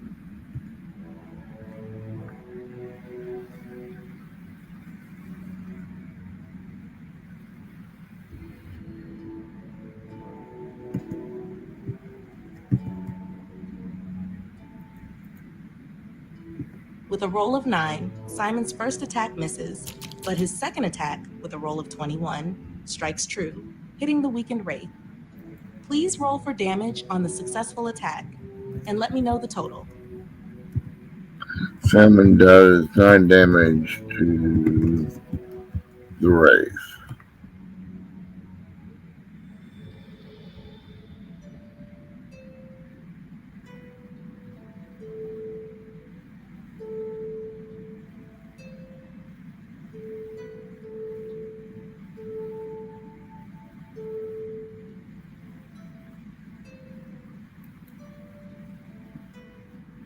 With a final powerful strike dealing 9 points of damage, Simon's scimitar cuts through the last wraith.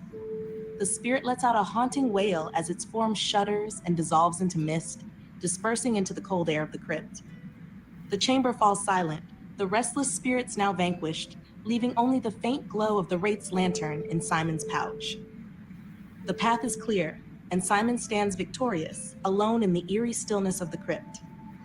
What will Simon do next? All right, we're going to take a break for a minute. I'm going to have a smoke. I'm going to take some meds. But hopefully it will still continue on, even though we're having to go from ChatGPT 4.0 to ChatGPT 4.0 Mini. Hopefully that won't change anything. But I will be back shortly. So hang in there.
Okay, I'm back. Alright, so we cleared out all the race.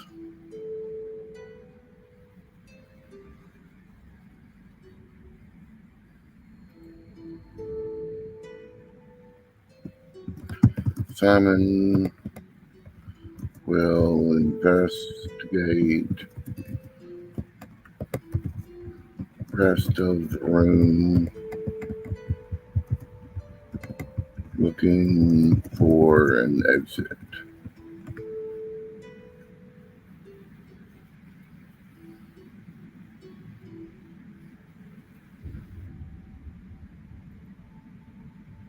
Simon carefully searches the rest of the crypt, his senses alert for any signs of exits or hidden passages. Please roll for an investigation check and let me know the results so we can see what he discovers.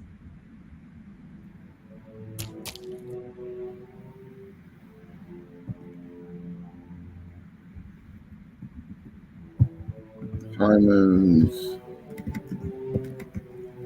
investigation roll is a 21.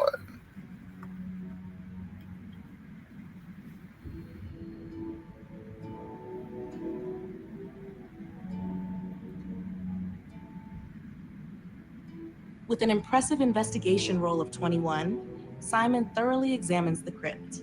He notices that the stonework around the chamber is old but well crafted, and his keen eyes catch a glimmer of something unusual in one corner. As he approaches, he discovers a hidden latch cleverly disguised among the stone. Pulling on it reveals a narrow door that swings open to the side, leading into a darkened passageway. The air that wafts from the opening feels slightly warmer and carries the faint scent of earth, as though it leads to an underground tunnel. The passage appears to descend further, hinting at more secrets yet to uncover. What will Simon do? Simon will stealthily descend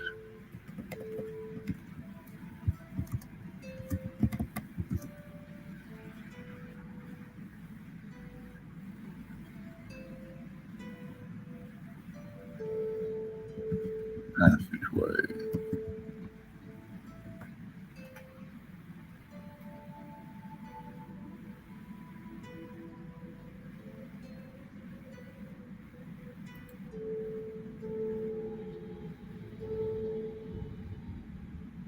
Simon moves quietly into the narrow passageway, his steps light and careful. The walls are cool and damp, and the air grows increasingly stale as he descends. The faint sound of dripping water echoes softly around him, creating an eerie rhythm that accompanies his movements. As he reaches the end of the passage, it opens into a larger chamber. The faint glow from his wraith's lantern provides just enough light to illuminate the room ahead, revealing more intricate stonework and ancient carvings on the walls.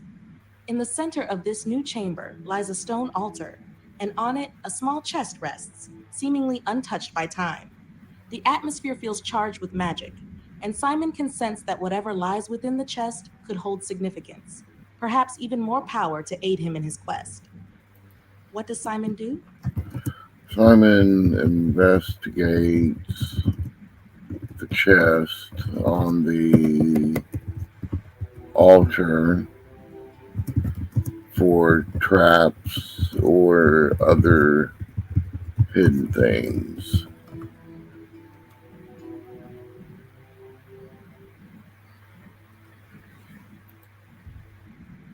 Please roll an investigation check to examine the chest on the altar for any traps or hidden elements. Let me know the result, and we'll see what Simon discovers. Simon rolled a 22 on his investigation check.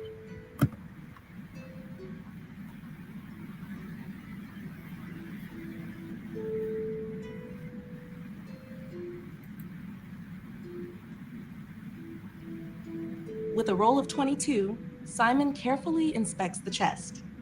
He notices several intricate runes carved into its surface, warning of protective wards that could activate if the chest is tampered with improperly. However, he also identifies a small hidden latch mechanism on the side that, if disengaged first, will allow him to safely open the chest without triggering any traps. The craftsmanship is finely done, suggesting that whatever lies inside is likely valuable. With this knowledge, Simon can proceed to unlock the chest safely. What does he do? Simon proceeds to unlock the chest safely.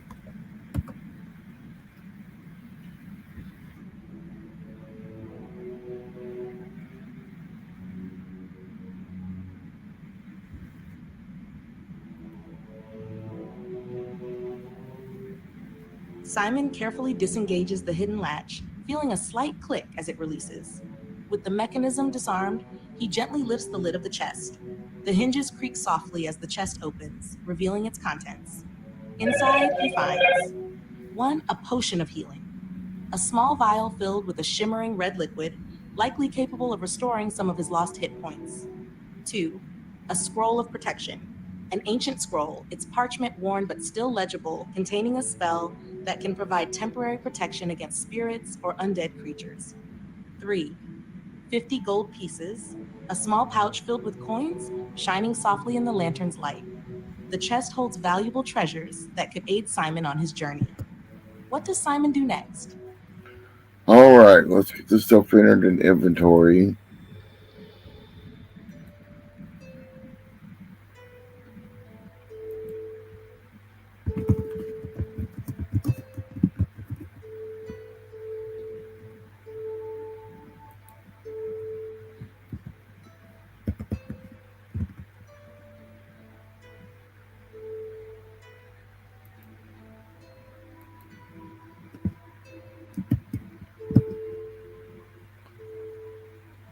Scroll of protection.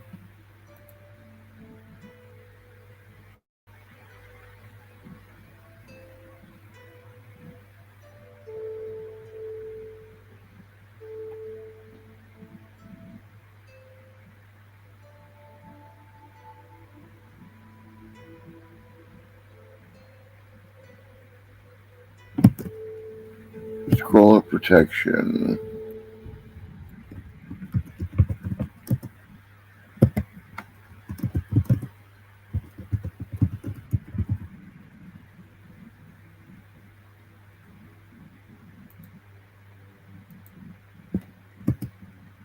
And 50 gold pieces.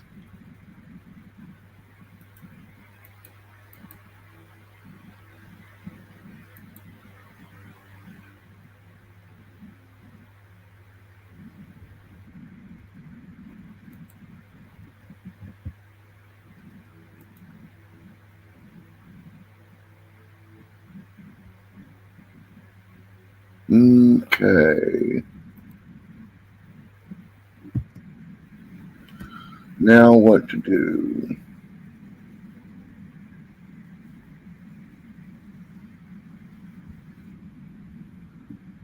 Simon investigates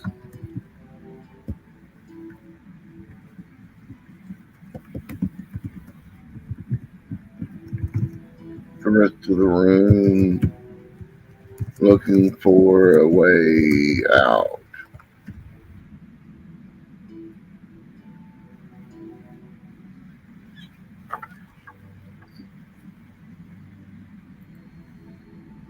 Please roll an investigation check to search the rest of the room for any exits or hidden passages. Let me know the results and what Simon discovers.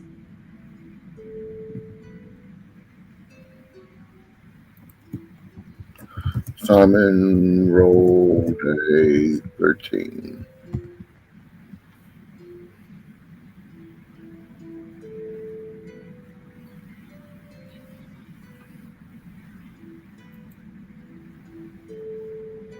With a roll of 13, Simon scans the room, examining the walls and floor for any signs of exits.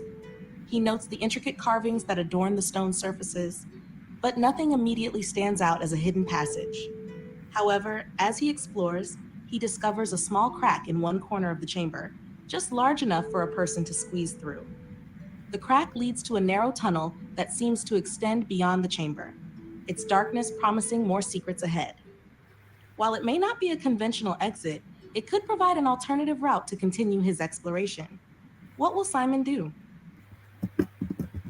Simon will go through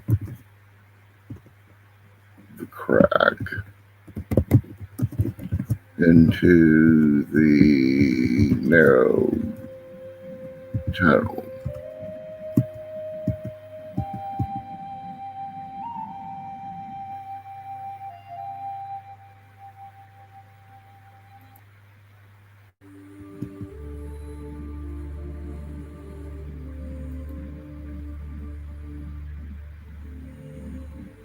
Simon carefully squeezes through the crack, moving cautiously into the narrow tunnel.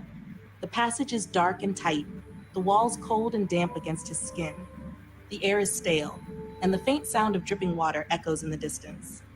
As he moves further into the tunnel, it gradually opens up, and he can see a faint light ahead.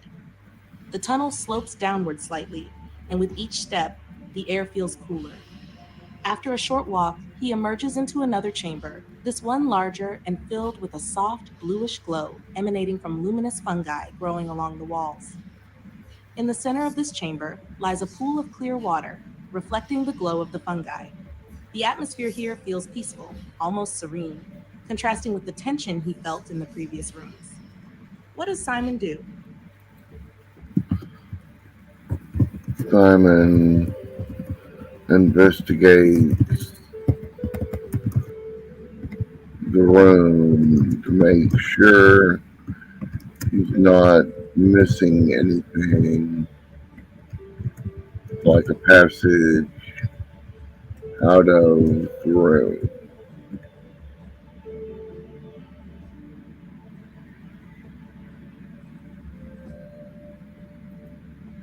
Please roll an investigation check to examine the chamber for any hidden passages or significant details.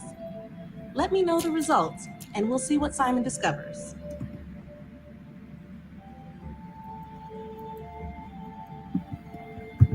Simon rolled a 21.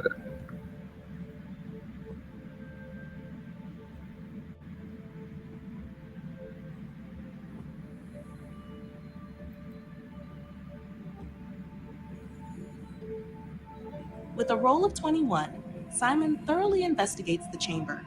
The glow from the luminous fungi reveals the contours of the room, and he notices several details. 1. Hidden passage. On the far side of the chamber, he finds a narrow crevice in the wall that seems to lead to another passage. The light from the fungi does not reach it, making it difficult to see, but it could be an exit. 2. Luminous fungi.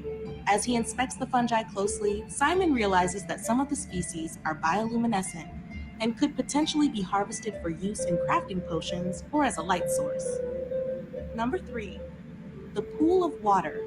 The clear water in the pool looks pristine and inviting. There's a sense of tranquility about it, and Simon senses it may have restorative properties, although he cannot be certain without further investigation. Overall, Simon has several options. He can explore the crevice, harvest some of the luminous fungi, investigate the pool, or continue deeper into the chamber. What will Simon do? Simon harvests some of the glowing fungi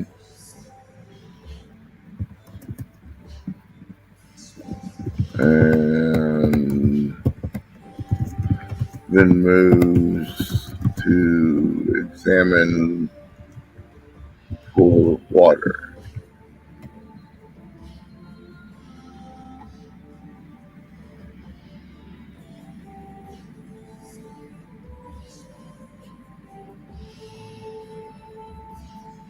Simon carefully collects some of the luminous fungi, ensuring that he takes enough to be useful while leaving the rest undisturbed. The soft glow of the fungi illuminates his hands as he stores them safely in his pouch. Next, he approaches the pool of clear water, intrigued by its pristine appearance.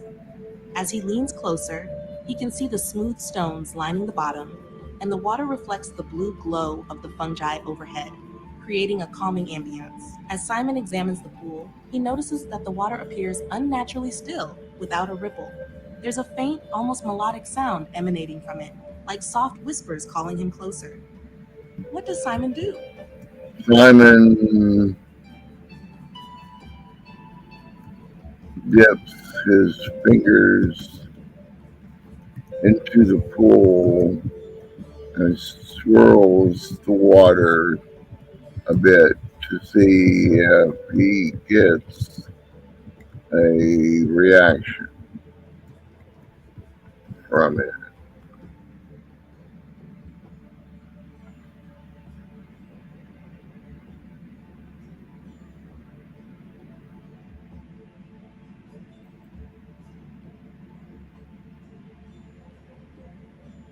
As Simon dips his fingers into the pool and swirls the water, he immediately feels a cool, soothing sensation. The water seems to respond to his touch, rippling gently outward. The melodic whispers grow slightly louder, almost as if the pool is trying to communicate with him. To his surprise, the surface of the water begins to shimmer and glow more intensely, and a faint image starts to form in the depths, a vision of the village above, shrouded in mist and shadow. He sees the townsfolk, their faces filled with sorrow, and then the image shifts, revealing the spirits he encountered earlier, trapped and restless. The pool seems to offer insight into the plight of the village and the connection between the spirits and the Wraith's lantern. It feels as though it may hold the key to understanding how to lift the curse permanently. What does Simon do next? Simon drinks some of the water.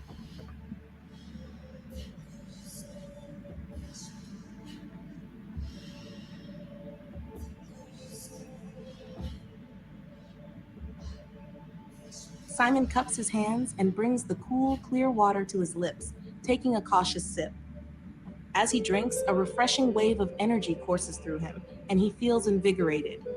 The whispers in the water crescendo, swirling around him like a gentle breeze, filling his mind with clarity. The water seems to grant him a moment of insight, and he feels a slight restoration to his health. Simon regains 5 hit points, invigorated by the pool's magical properties. As the effect settles, Simon senses a deeper connection to the spirits of the village and the history of the Wraith's lantern. The water has not only quenched his thirst, but also fortified his resolve for what lies ahead. What will Simon do next? What are my options from here now?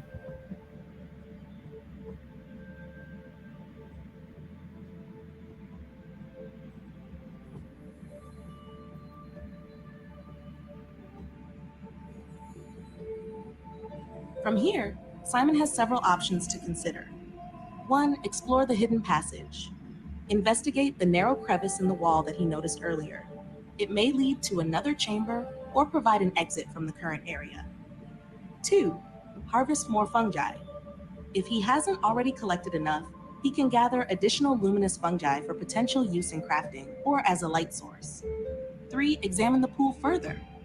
Since the pool seems to hold magical properties, he could delve deeper into its mysteries, perhaps trying to communicate with it or using it to gain more insight. 4. Return to the crypt.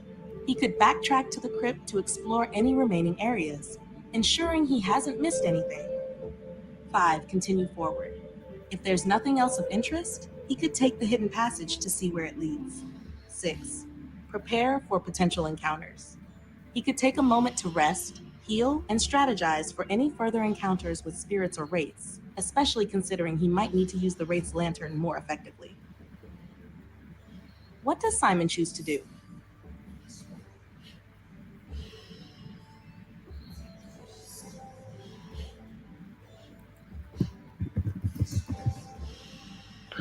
Does the extra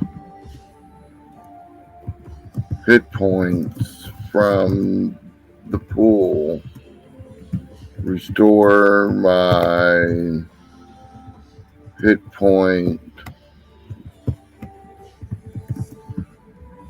maximum to what it was before the wraith bite.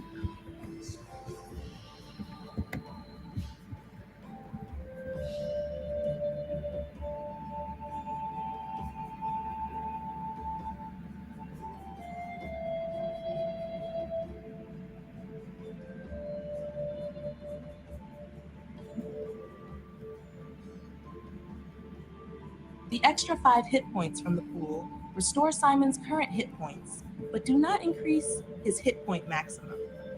If Simon had lost hit points during the fight with the Wraiths, he would regain some health, but his overall hit point maximum remains unchanged unless he finds additional healing sources or takes a long rest. If you need clarification on Simon's current hit points or want to adjust his maximum hit points, let me know. Somebody wants to examine the pool further.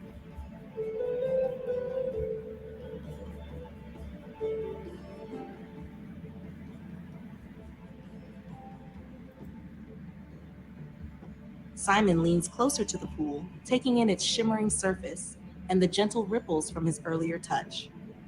As he examines it more intently, he looks for any inscriptions, symbols, or anything unusual around the edges of the pool that might provide more insight into its properties. Please roll an investigation check to see what else Simon discovers about the pool and its magical qualities.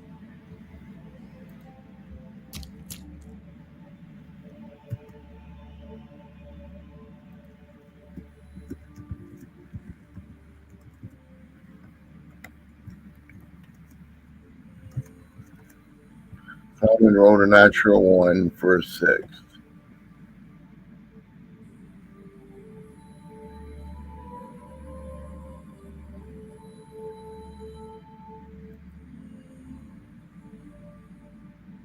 With a natural one, Simon's investigation of the pool yields little information.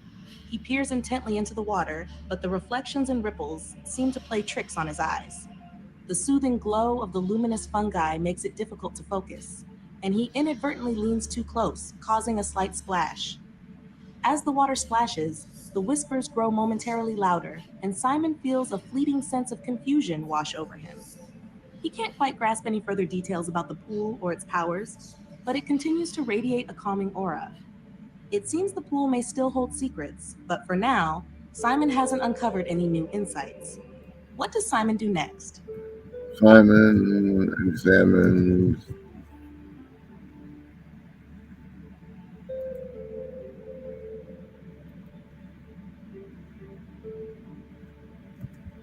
the pool again, trying to discover its secrets.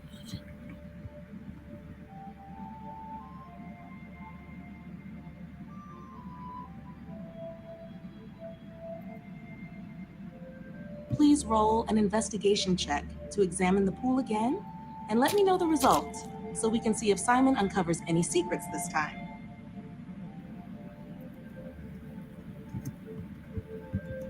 Simon rolled a 20.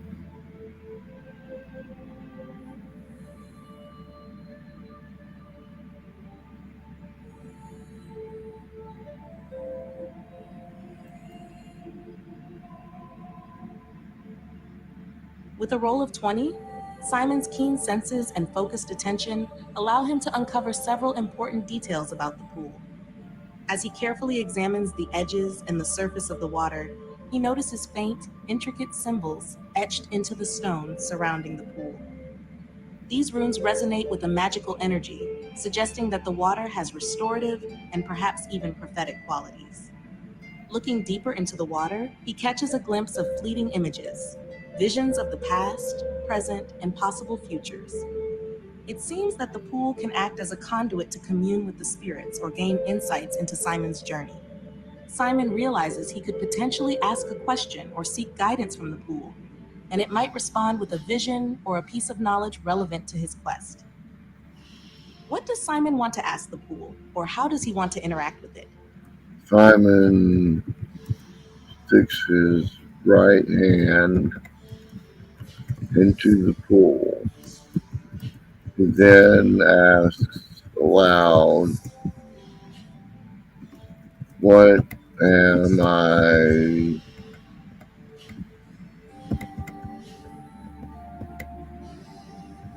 supposed to do with the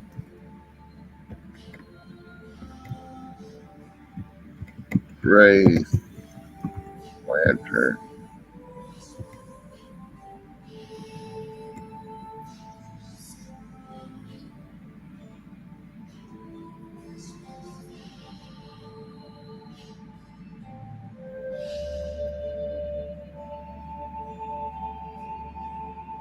As Simon plunges his right hand into the cool water of the pool, he feels a surge of energy coursing through him.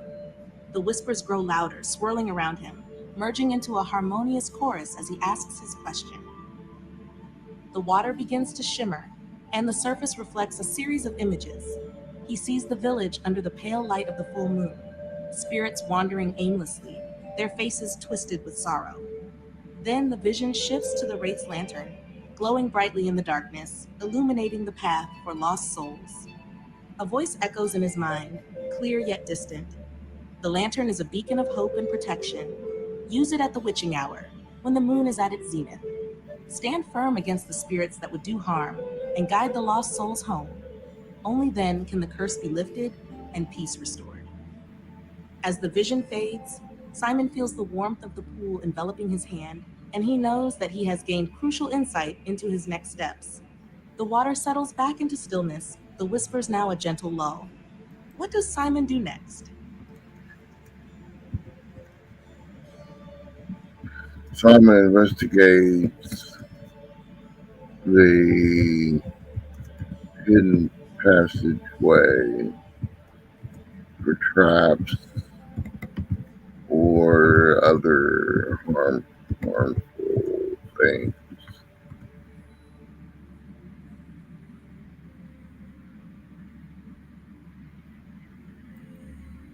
Please roll an investigation check to examine the hidden passageway for any traps or hazards before proceeding. Let me know the result.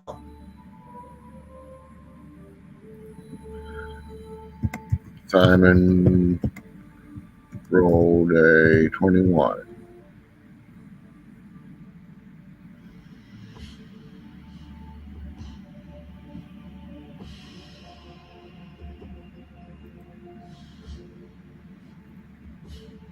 With a roll of 21, Simon thoroughly inspects the hidden passageway. His keen eyes catch every detail, and he carefully examines the walls, floor, and any mechanisms that could pose a threat. He discovers that the passage is free of traps, but he notices subtle signs of wear, scratches on the stone floor, and faint markings that suggest it's been used recently. There's also a faint, lingering chill in the air, hinting that something might have passed through here not long ago. Overall, the passage appears safe to navigate, though Simon remains alert to the potential for unexpected encounters as he prepares to move forward. What does Simon do next?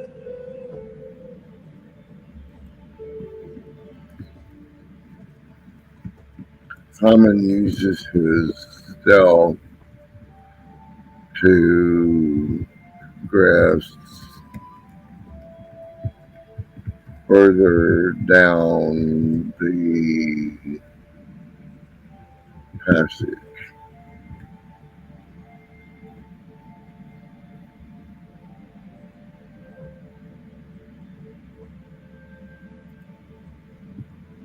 Simon moves quietly, keeping low and blending into the shadows as he descends further into the passageway.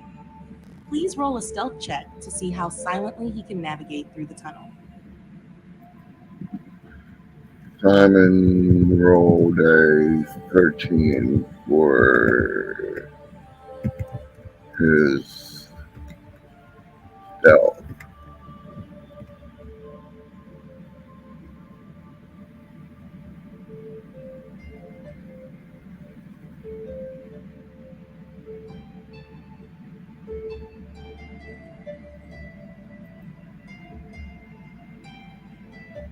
With a roll of 13, Simon moves cautiously down the passageway, his footsteps soft against the stone. He manages to remain relatively quiet, but the air grows colder, and an unsettling silence envelops him as he progresses. As he approaches the end of the passage, he can see a faint light flickering ahead.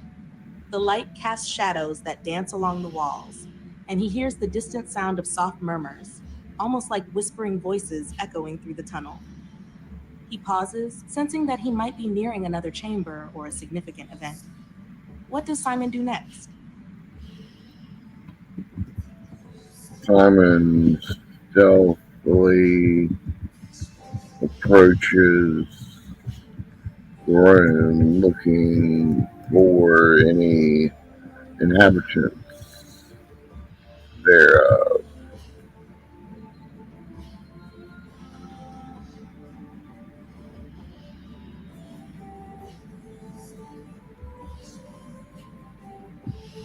Please roll a perception check to see if Simon can detect any inhabitants or details in the room as he stealthily approaches.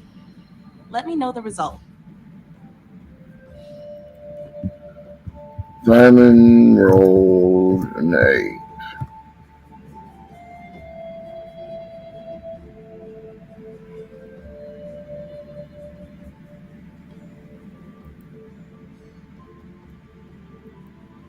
With a roll of 8, Simon edges closer to the light, but the flickering shadows and soft murmurs make it difficult to discern any specific details. As he peers into the room, he catches glimpses of movement, but they remain obscured by the shifting light. The atmosphere feels charged, and the whispers grow slightly louder, but Simon cannot pinpoint their source. It seems like there may be spirits or other entities within the chamber, but their exact nature and intentions remain unclear. What will Simon do next? Simon holds the raised lantern up and says, "You are free of this place. Follow the light and go home."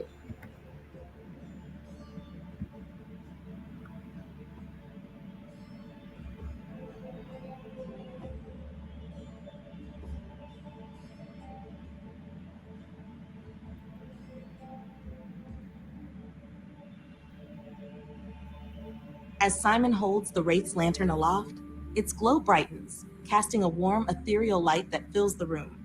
The flickering shadows recede, and the murmurs transform into soft, melodic whispers, as if acknowledging his presence.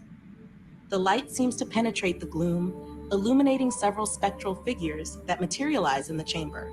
These spirits, their forms translucent and shimmering, turn toward the lantern, their expressions shifting from sorrow to a mixture of surprise and hope. With his commanding words, "You are free of this place. Follow the light and go home," the spirits begin to move toward the light of the lantern, drawn by its radiant energy.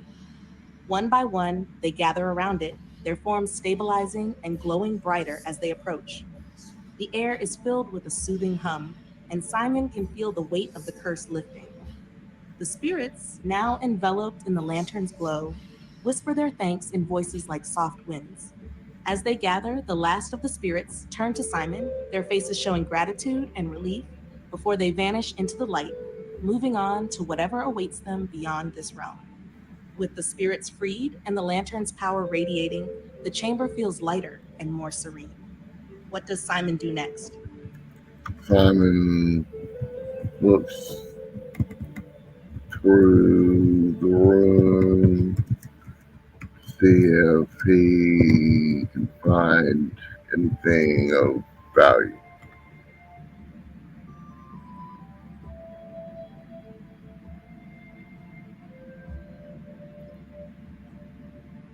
Please roll an investigation check to search the room for any items of value or significance that might have been left behind after the spirits were released. Let me know the result.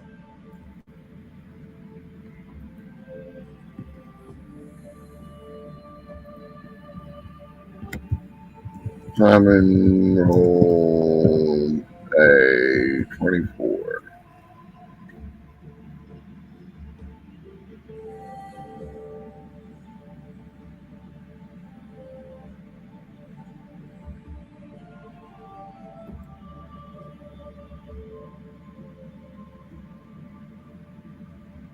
With a roll of 24, Simon meticulously searches the room, his keen eyes catching even the smallest details. As he examines the space, he uncovers several items of interest. One, a glimmering gemstone. Hidden beneath a loose stone in the corner, Simon finds a beautiful gemstone, radiant and multifaceted. It appears to be a valuable jewel, likely worth a significant sum. Two, an ornate dagger. On a dusty shelf along the wall, he discovers a finely crafted dagger with intricate designs etched into the blade. The hilt is adorned with small gemstones, and Simon senses that it may hold magical properties, though he can't be sure without further investigation. Number three, a tattered journal. He finds an old tattered journal resting on a table, its pages yellowed and filled with faded writing. It seems to document the history of the village and its struggles with the curse, possibly containing useful information about the Wraith's Lantern or the spirits. Number four, a small bag of coins. Finally, Simon notices a small pouch tucked away in a shadowy corner, filled with gold and silver coins. The weight suggests a decent amount, adding to his growing collection. These findings could prove valuable to Simon on his journey. What does Simon do next? Glimmering gemstone.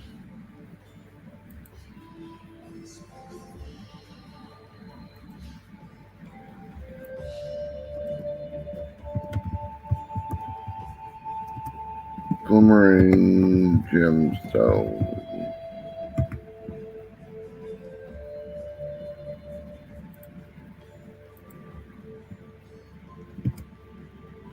Ornate dagger.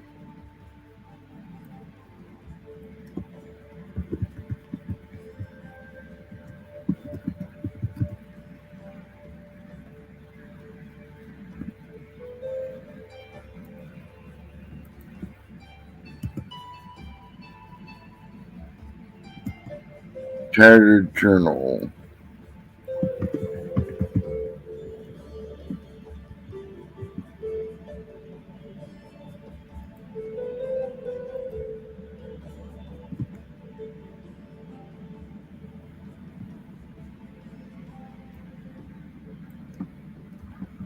Small bag of coin.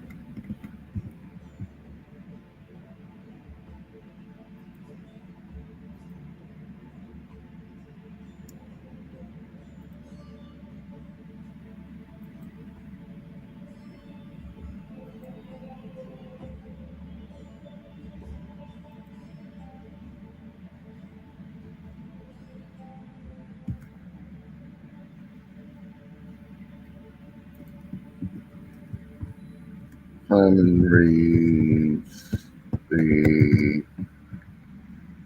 tattered journal.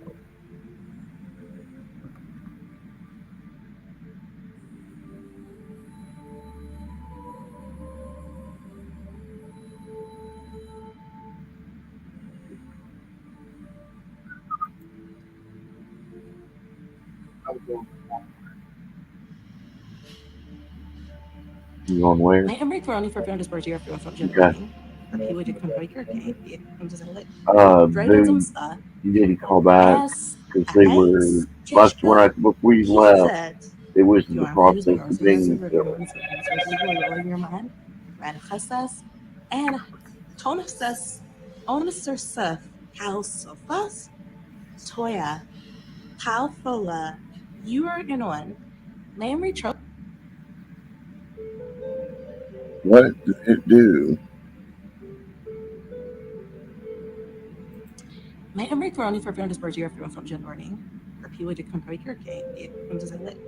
Dreidel Dumsta. As Ice Kishka Kizet. Joan.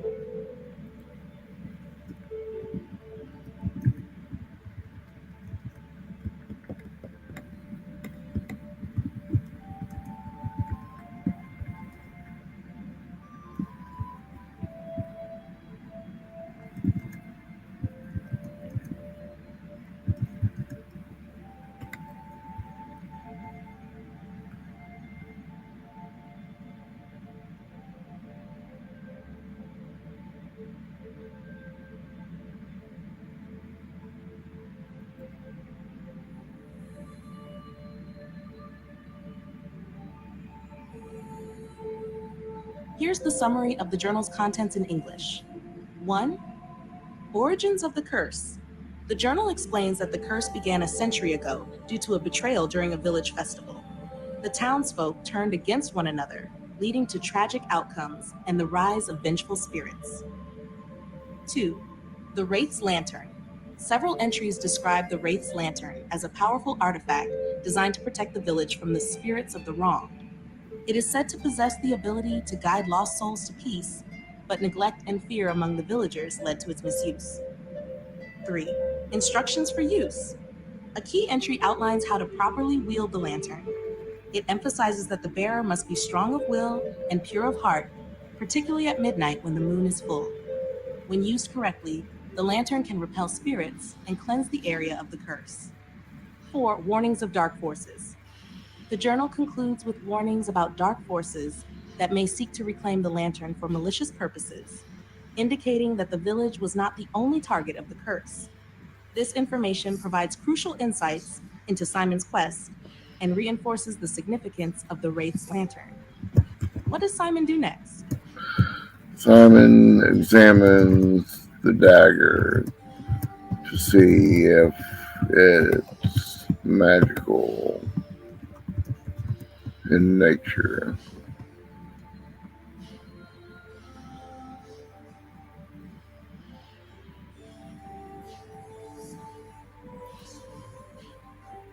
As Simon inspects the ornate dagger, he takes a moment to closely examine its craftsmanship and any magical aura it might possess. Please roll an Arcana check to determine if the dagger has any magical properties or significance. Let me know the result.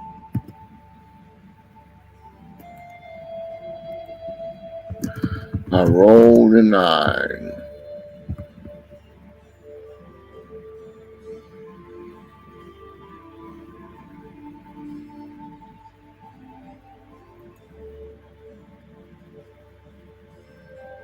With a roll of 9, Simon examines the ornate dagger, but he struggles to determine its magical properties. The craftsmanship is undoubtedly fine, and he can tell it's not an ordinary weapon, but he cannot ascertain whether it holds any enchantments or magical effects. The dagger feels balanced in his hand, and its intricate design suggests it might have been a ceremonial weapon or a prized possession, but without further investigation or knowledge, its true nature remains unclear. What does Simon do next? Simon examines the dagger again. He also wants to make sure the dagger is not mentioned in the journal.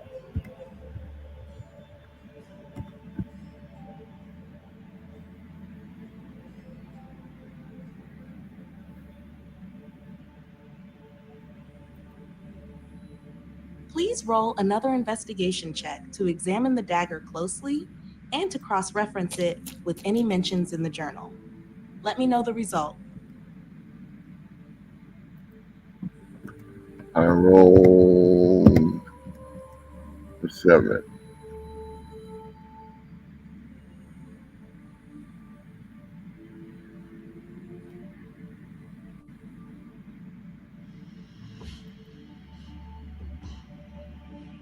With a roll of 7, Simon closely examines the dagger again, but he finds it challenging to discern any specific magical properties or further details. The intricate carvings and gemstones are beautiful, but he can't determine if it has any enchantments based on his current knowledge.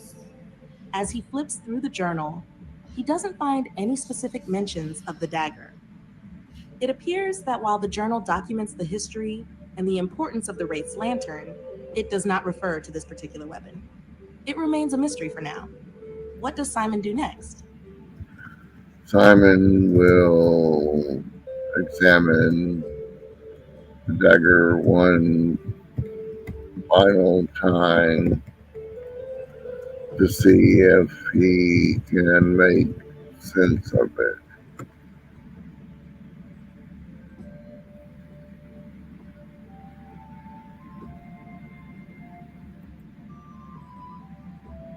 Please roll one last investigation check to closely examine the dagger and see if Simon can uncover any additional details about its nature. Let me know the result. I rolled an 18.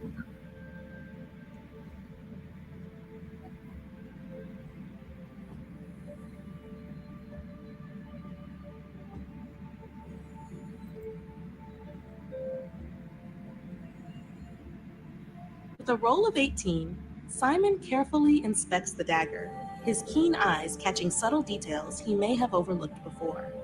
As he examines the hilt, he notices a small, almost hidden inscription etched along the blade's spine.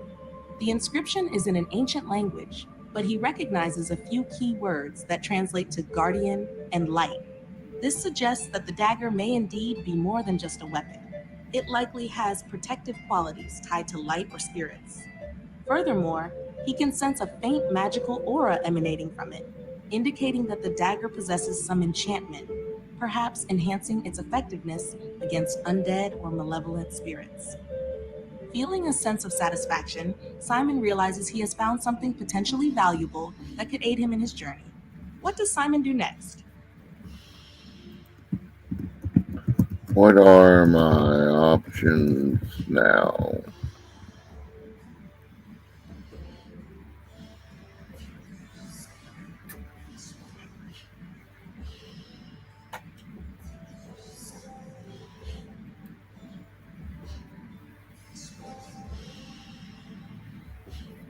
Now that Simon has examined the dagger and discovered its potential significance, he has several options. 1. Take the dagger. He can decide to keep the dagger for himself, adding it to his arsenal for potential encounters with spirits or enemies. 2. Continue exploring. Simon could explore the chamber further, checking for any additional items or secrets he might have missed. 3. Return to the pool. He may choose to revisit the pool of water to see if it offers any new insights or guidance now that he has freed the spirits. 4. Exit the chamber. If he feels ready, Simon can leave the chamber through the hidden passage he discovered earlier and see where it leads. 5. Rest and recover. He could take a moment to rest, gather his thoughts, and prepare for the next part of his journey, especially since he has a potion of healing and the knowledge of the lantern's use. 6. Consult the journal again. If he wants to double check for any specific details or insights in the journal regarding the dagger or his quest, he can review it once more. What will Simon choose to do? Simon takes the dagger and stores it on his belt. He then goes to the pool and runs his hand through the water, looking for further information.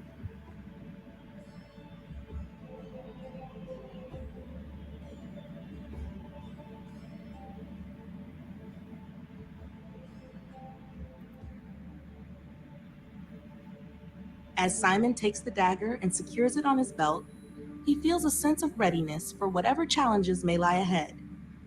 He then approaches the pool, feeling drawn to its shimmering surface and the calming energy it radiates. With his hand in the water, he swirls it gently, allowing the cool liquid to flow around his fingers. Please roll an insight check to see if Simon can gain further information or clarity from the pool. Let me know the result.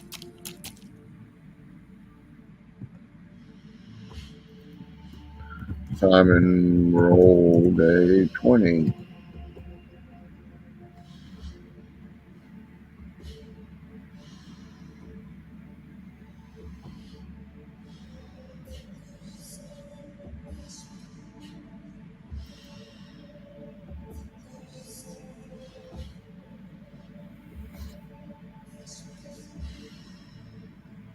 With a roll of 20, Simon's connection to the pool deepens as he runs his fingers through the water. The ripples expand and the surface begins to shimmer more brightly, reflecting not only the glow of the fungi, but also images that float to the forefront of his mind.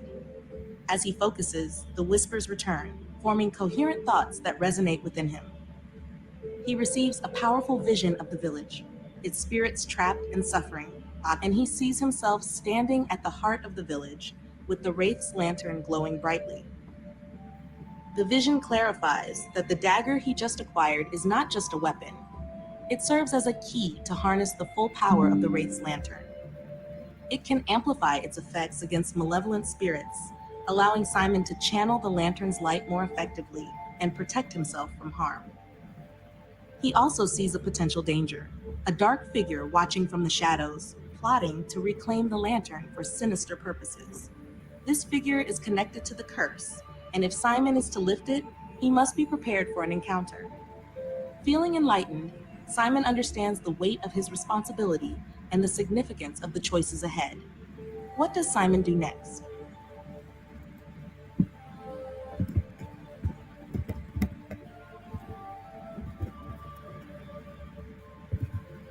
Simon investigates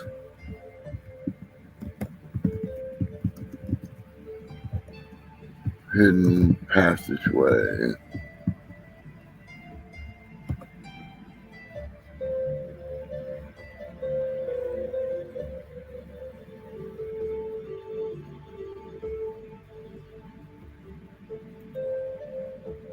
Simon approaches the hidden passageway with a sense of purpose, ready to uncover what lies beyond. Please roll an investigation check to examine the passage for any traps, hazards, or noteworthy features before proceeding. Let me know the result.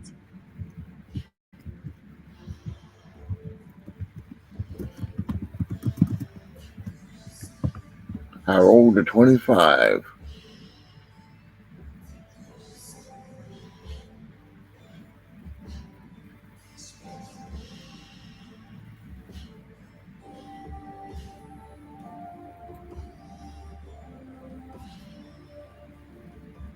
With a remarkable roll of 25, Simon meticulously examines the hidden passageway. His keen observations reveal several important details. 1. Secure passage. The passage appears free of traps, and the stonework is stable, suggesting it has been well maintained despite its concealed nature. 2. Faint marks. Simon notices faint scratch marks on the walls, indicating recent traffic. This suggests that others may have passed through here, potentially hinting at nearby inhabitants or activities. Number 3. Airflow. He feels a gentle breeze flowing from the end of the passage, suggesting it leads to a larger chamber or exit. The airflow indicates that there may be a significant area beyond, possibly a means of escape or a new location to explore. 4. Sound of water. As he listens closely, he can hear the faint sound of running water coming from deeper within, which might indicate another pool, stream, or underground water source. Feeling confident, Simon can now choose to proceed down the passage, investigating further, or prepare in some way before moving on. What does Simon do next? Simon proceeds down the passage.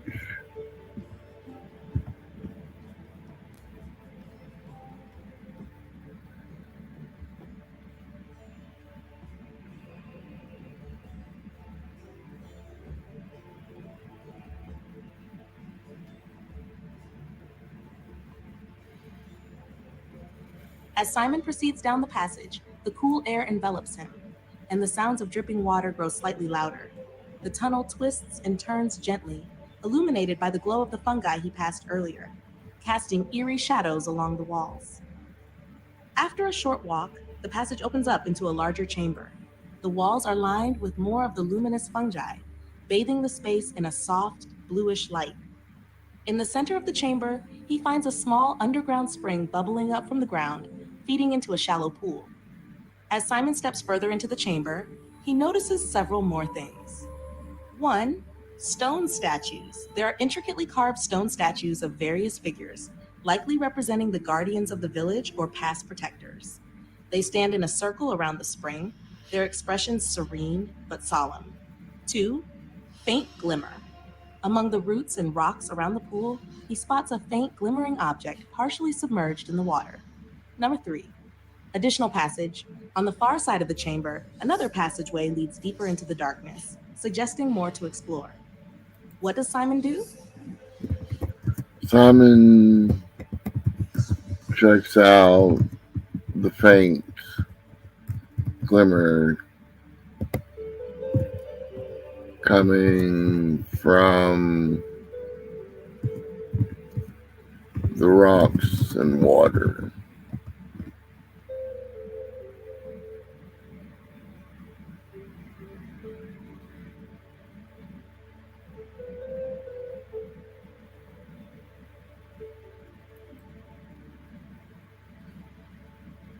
As Simon approaches the faint glimmer in the water, he carefully kneels down to get a better look.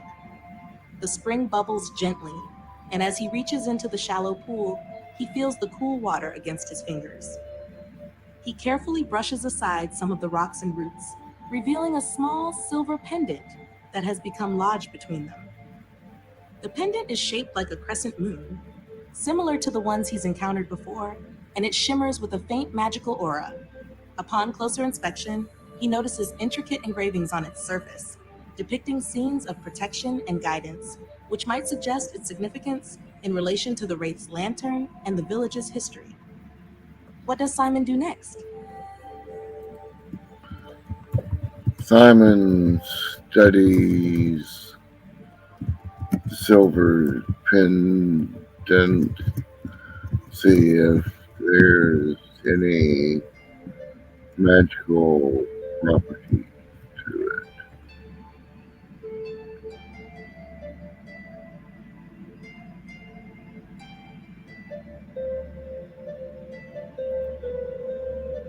Please roll an Arcana check to determine if Simon can discern any magical properties or significance from the silver pendant.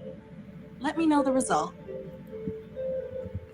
Simon rolled a 23.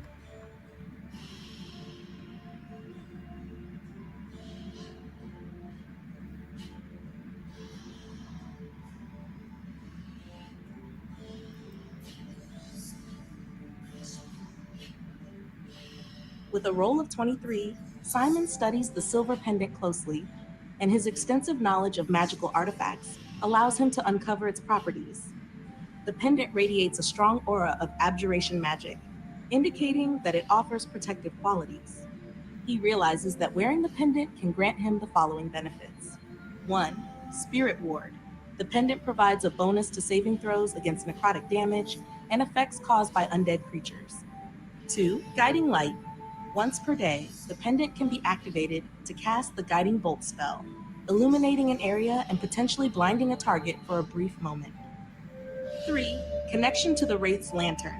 The pendant enhances the power of the Wraith's Lantern when used together, allowing Simon to channel more potent light against malevolent spirits.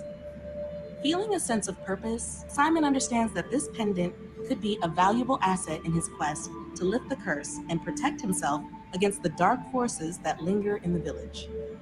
What does Simon do next?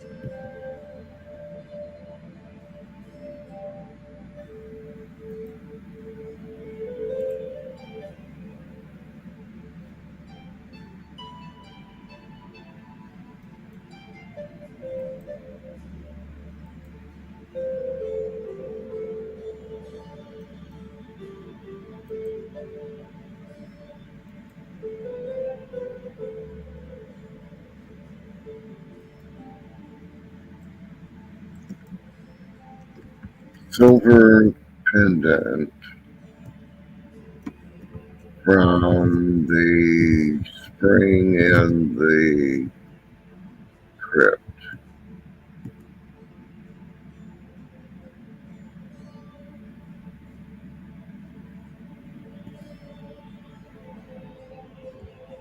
Bonus to saves versus necrotic and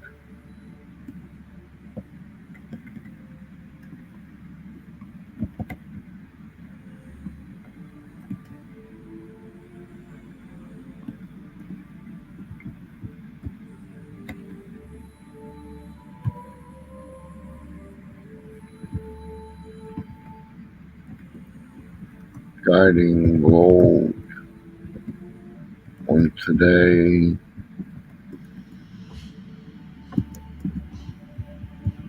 Connection to the raised lantern.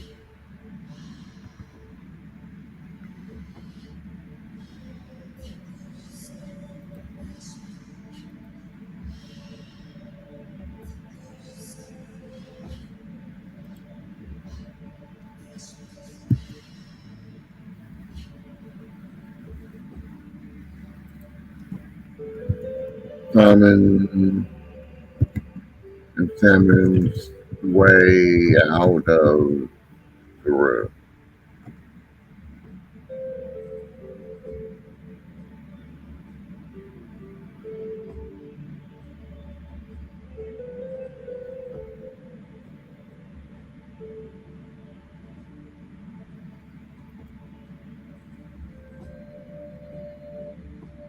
As Simon takes a moment to examine the room for exits, he notices the following.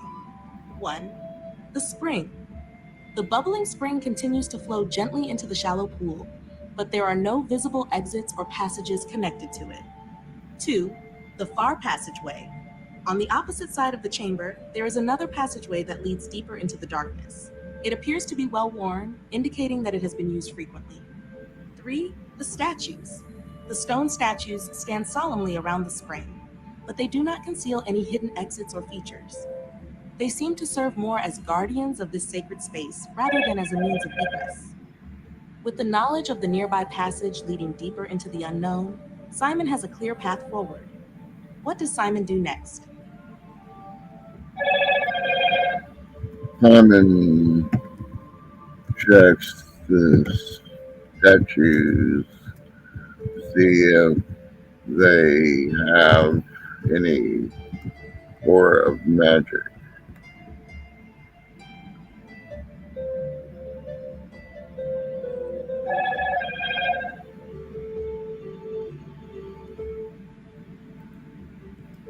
Please roll an Arcana check to see if Simon can discern any magical properties or significance from the statues surrounding the spring.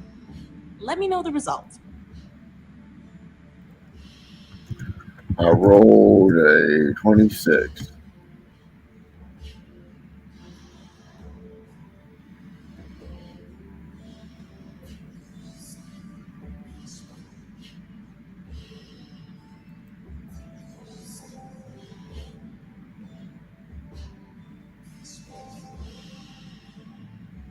With a roll of 26, Simon meticulously examines the stone statues, his keen senses revealing much about their nature. He notices that each statue radiates a faint aura of abjuration magic, suggesting they were created as protective guardians for this chamber. The energy surrounding them feels ancient, as if they were imbued with power to ward off malevolent forces and protect the spring and its secrets. Upon closer inspection, he identifies a few key details. 1. Protective wards. The statues are not just decorative, they are likely enchanted to provide a protective barrier against intruders, particularly those with ill intentions. They may activate if the chamber is threatened. 2. Alignment with the pendant. The magic of the statues complements the protective qualities of the silver pendant Simon found. When used together, they could enhance his ability to shield himself against dark forces. 3. Faint instructions. He notices that some of the statues have subtle engravings that resemble the runes found on the Wraith's lantern. These markings suggest that the statues might respond to the light of the lantern, possibly amplifying its protective powers. Feeling enlightened, Simon understands the statue's significance and their connection to his quest. What does Simon do next? Simon pulls out the race lantern and shines it on statues.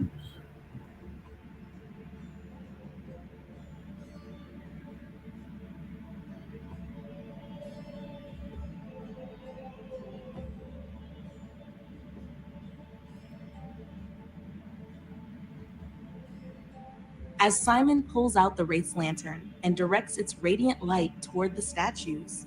The glow from the lantern brightens, illuminating the carvings and engravings on the stone figures. The statues seem to respond to the light, their surfaces shimmering with an ethereal glow, as the aura of the lantern enhances their protective magic. As the light washes over the statues, the engravings begin to glow softly, and the whispers in the chamber grow louder, merging into a harmonious chorus. The air around Simon feels charged with energy, and he senses that the lantern is amplifying the protective wards embedded within the statues. Suddenly, the ground beneath him vibrates slightly, and the statues begin to shift ever so slightly in place, as if awakening from a long slumber. They seem to affirm Simon's presence and purpose, solidifying the bond between him and the protective magic of the chamber. What does Simon do next?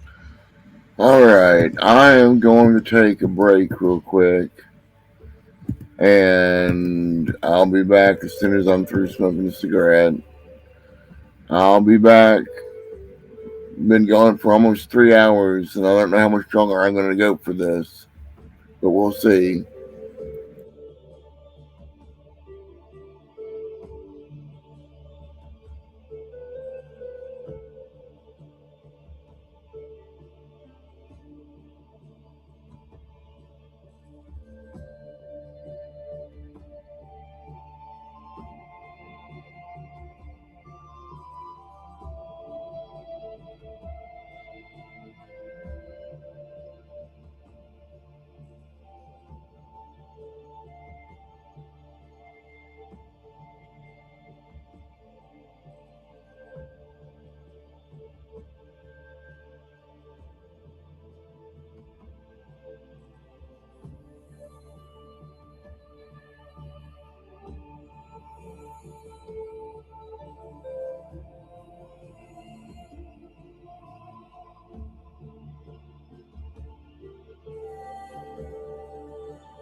Alright, I'm back.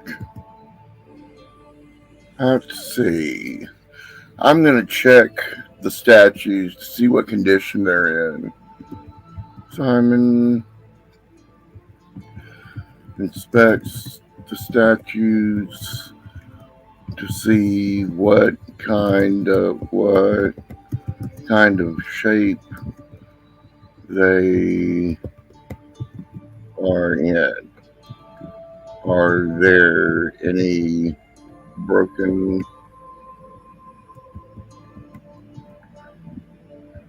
pieces laying around?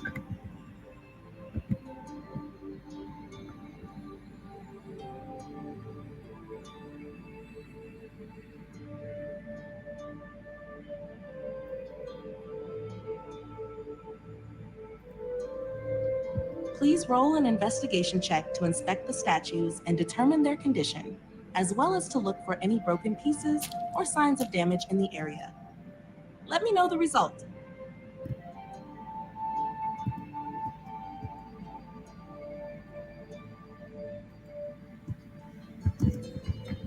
Rolled an 18. Right?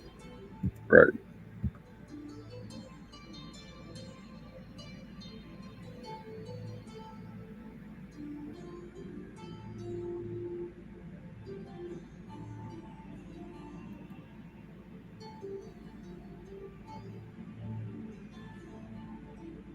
With a roll of 18, Simon carefully inspects the statues for any signs of wear and tear. He notices that while the statues are generally in good condition, a few of them show signs of age. 1. Cracks and erosion.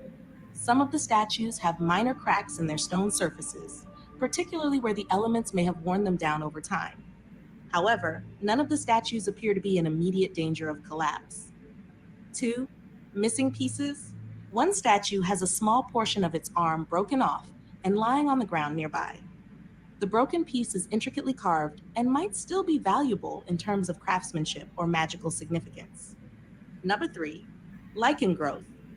A few statues are covered in a light layer of lichen, indicating they've been undisturbed for a long time. While this doesn't seem to affect their integrity, it does suggest that they've been here for many years, serving their purpose as guardians.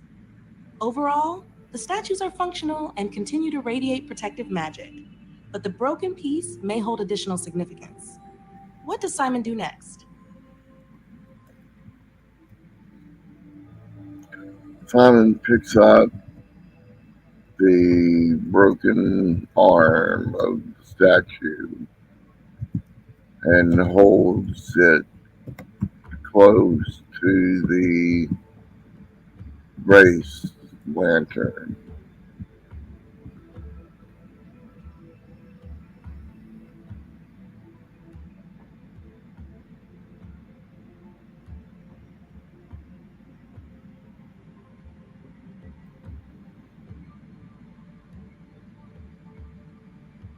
As Simon picks up the broken arm of the statue, he feels a slight pulse of energy emanating from it, almost as if it resonates with the magic of the Wraith's lantern.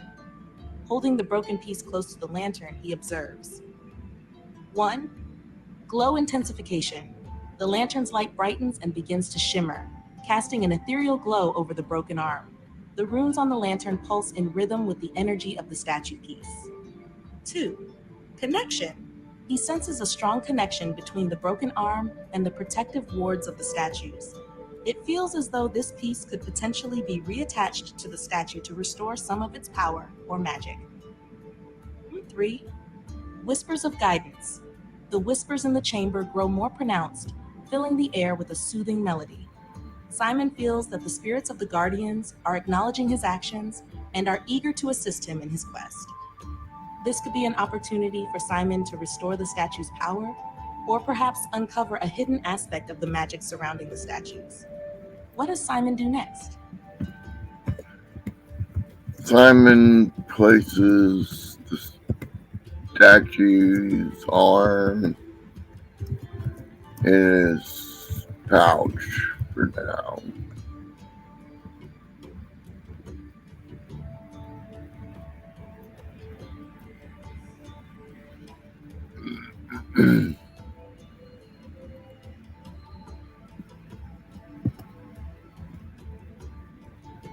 Simon carefully places the broken arm of the statue into his pouch, securing it alongside the other items he has gathered.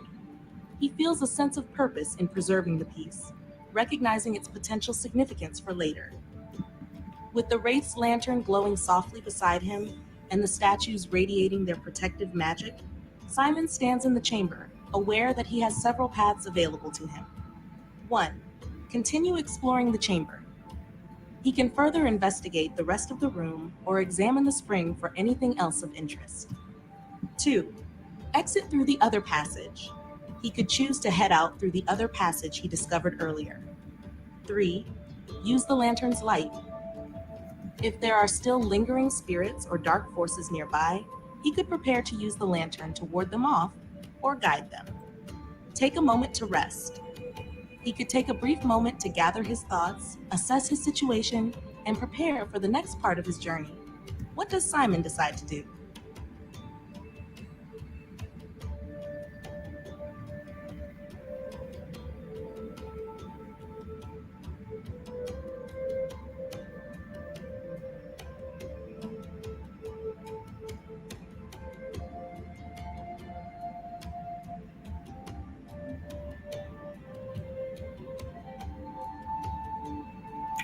I think I'm going to continue exploring the chamber.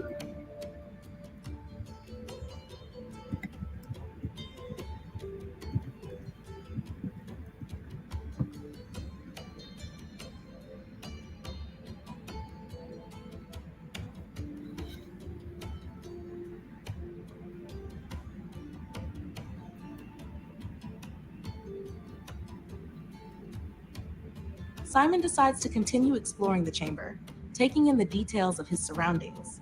The soft glow from the luminous fungi lights his path as he investigates further. As he moves around the chamber, he notices 1. More statues. In addition to the ones he has already examined, there are a few more statues further back in the chamber, each depicting a different figure, likely past guardians or protectors of the village. 2. Additional inscriptions. He finds inscriptions at the base of some of the statues. The engravings tell stories of past battles fought against dark forces, hinting at the history of the village and its ongoing struggles. 3. A hidden compartment. Near the wall opposite the spring, Simon discovers a small compartment built into the stone. It is partially concealed by overgrown roots, and he feels a sense of anticipation as he considers what might be inside. 4. Faint echoes. As he moves closer to the back wall, he hears faint echoes, almost like distant conversations or whispers. They seem to call out, urging him to explore deeper. What does Simon do next?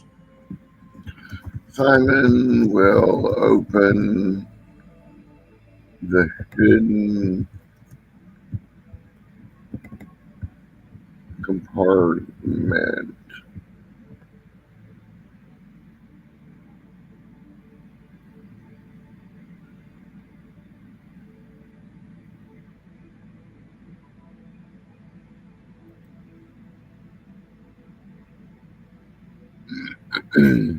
Simon carefully clears away the overgrown roots and gently opens the hidden compartment in the wall. As he does, a faint dust cloud rises and he reveals a small, darkened space. Inside, he finds a few items. 1. A small scroll, rolled tightly and tied with a thin string. The scroll appears to be intact, and the edges are embellished with delicate designs, suggesting it may hold important information or a spell. 2. A silver ring, a simple yet elegant ring with a small gemstone set into it. The gemstone catches the light, hinting that it may be of some value or have magical properties. 3. A fragment of an old map, a torn piece of parchment that seems to depict the layout of the village and its surrounding areas. The map is marked with several locations, some of which are unfamiliar to Simon. 4. Dust and cobwebs. The compartment is lined with dust and cobwebs, indicating that these items have not been disturbed for a long time. What does Simon do next? Simon will untie the string holding the scroll. He will open it up and try to read it.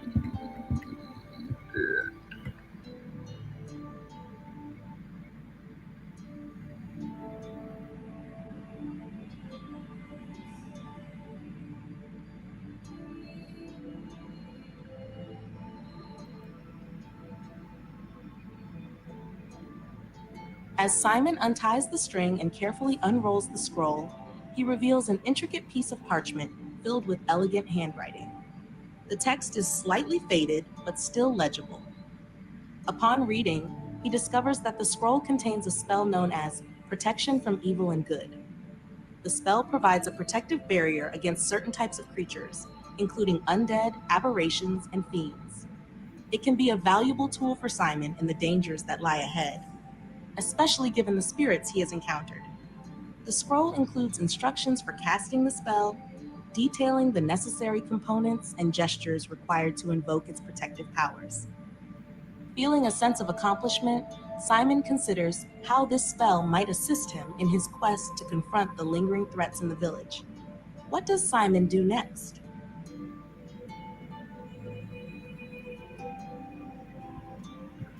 Alrighty, I've had the scroll.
Alright, we got the scroll edit finally, I think.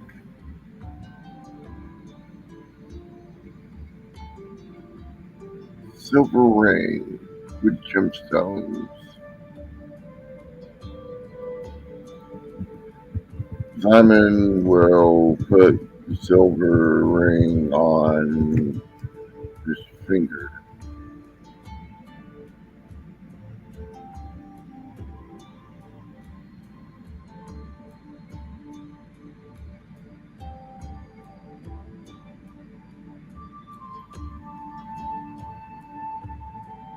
Simon slips the silver ring onto his finger, feeling its cool metal against his skin. As he does, a subtle warmth spreads through him, and he notices a faint glow emanating from the gemstone set into the ring. He senses that the ring has magical properties, enhancing his connection to the protective energies in the chamber. While he can't determine the exact effects just yet, he feels a surge of confidence and a sense of heightened awareness. With the ring now in place and the scroll safely stored, Simon stands in the chamber, ready to decide his next course of action. What does Simon do next?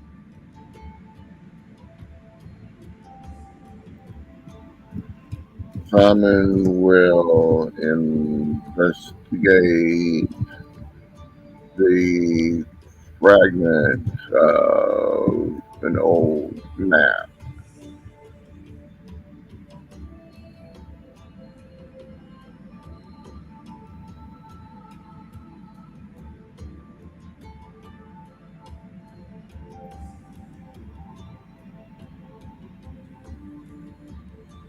Simon carefully examines the fragment of the old map, noting its wear and tear. As he spreads it out on a flat surface, he tries to decipher the markings and symbols on it. The map appears to depict the layout of the village and the surrounding areas, including 1. Landmarks. Familiar features such as the church, the village square, and significant locations marked with small symbols. 2. X marks. Several locations are marked with an X, which could indicate points of interest or places of importance, possibly linked to the village's history or the curse. 3. Notes.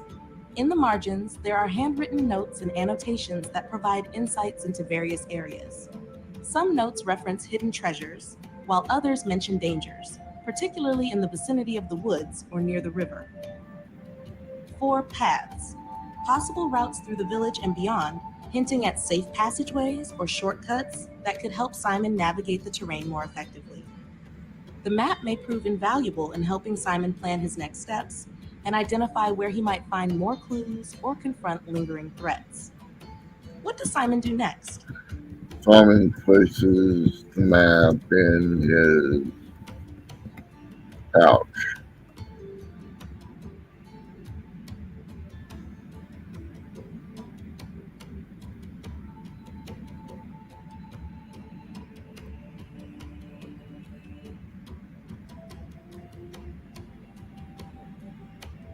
Simon carefully folds the fragment of the map and places it securely in his pouch, knowing it could be crucial for navigating the village and uncovering its secrets. With the dagger, the scroll, the silver ring, and the map now in his possession, Simon feels prepared for the challenges ahead. The chamber, while serene, still holds the potential for further exploration. What does Simon do next? I would say it's time we leave this room. Simon leaves the room through the other passageway.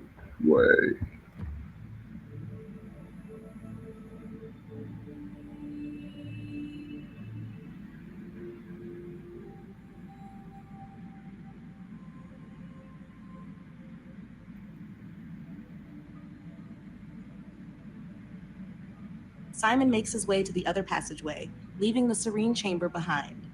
As he steps into the narrow tunnel, the air grows cooler, and the faint sounds of dripping water accompany his movements. The passage descends slightly, and after a short walk, it opens into a larger, dimly lit room. The walls are rough-hewn stone, and the faint glow of bioluminescent fungi casts eerie shadows across the chamber. In this new room, Simon notices 1. Ancient altar. At the far end of the chamber stands an ancient stone altar, worn with age and covered in strange symbols and offerings that suggest it may have been used for rituals. 2. Additional statues. More stone statues line the walls, similar to those in the previous chamber. They appear to depict figures in poses of reverence, possibly guardians of this sacred space. 3. A flickering torch. One side of the room features a torch that flickers as if it has just been lit, casting long shadows. 4. A doorway. On the opposite side of the room, a heavy wooden door stands ajar, slightly creaking in the stillness, inviting Simon to explore what lies beyond. What does Simon do next? Simon will examine the altar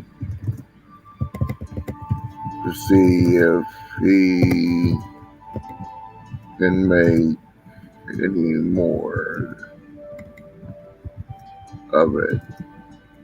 Then he will move to examine the statues with the raised lantern.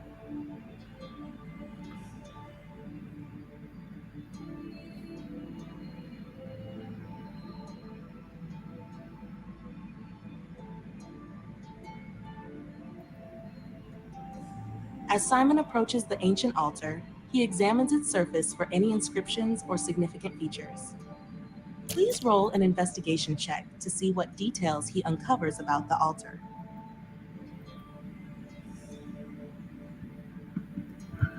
Simon rolled a 20.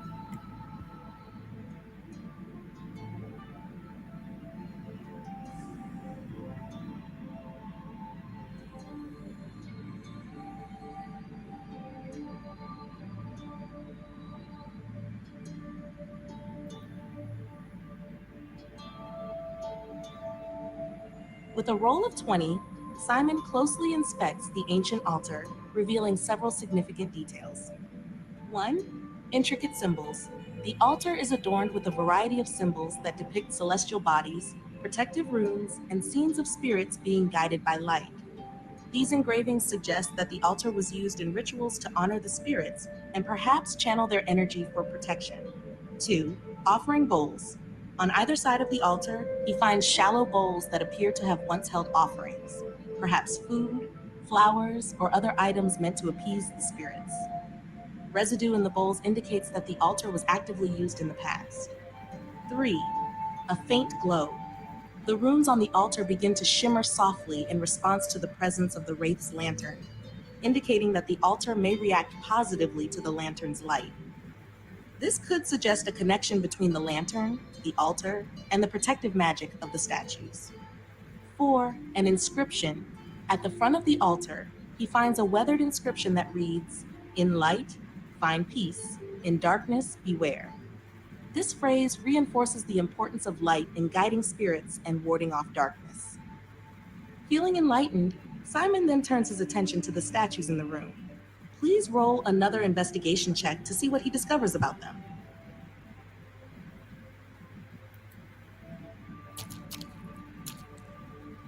Ah, I only rolled an 8.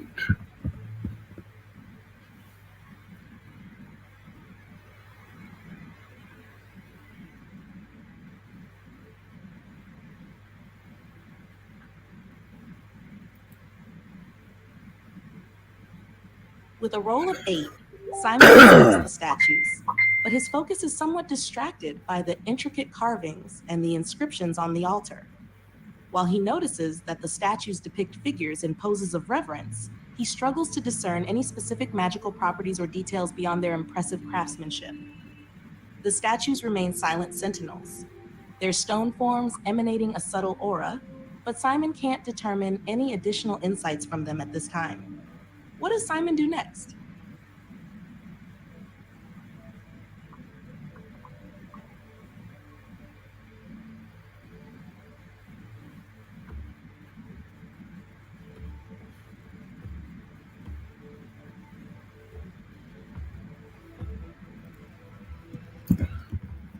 Simon will try that again if you don't mind, please.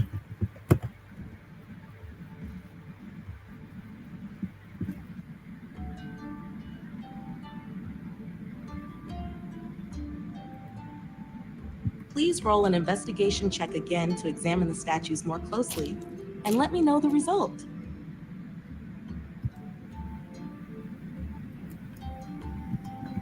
Roll to 13.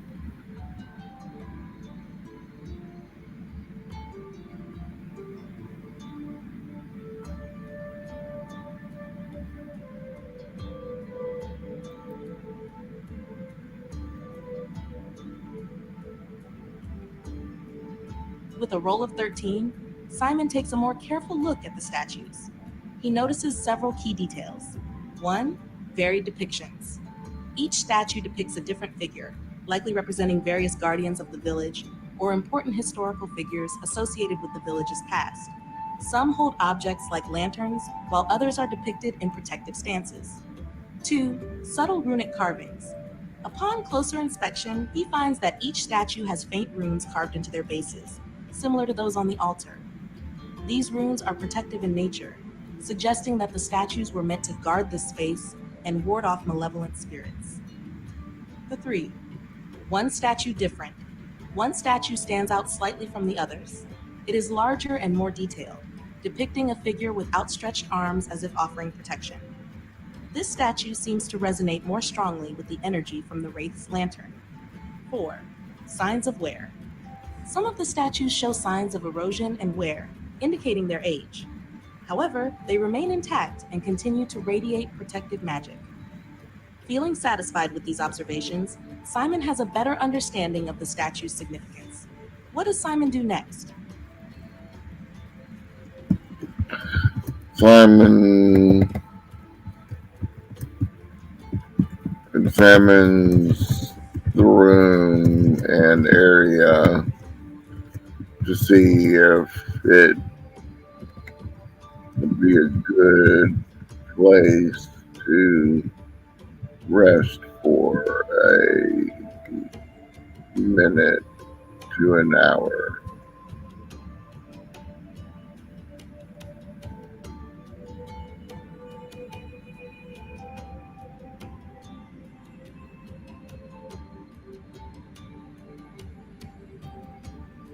Please roll a perception check to assess the room and determine if it's a suitable place for Simon to rest for a short period.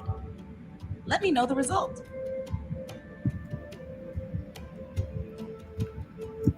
I rolled 22.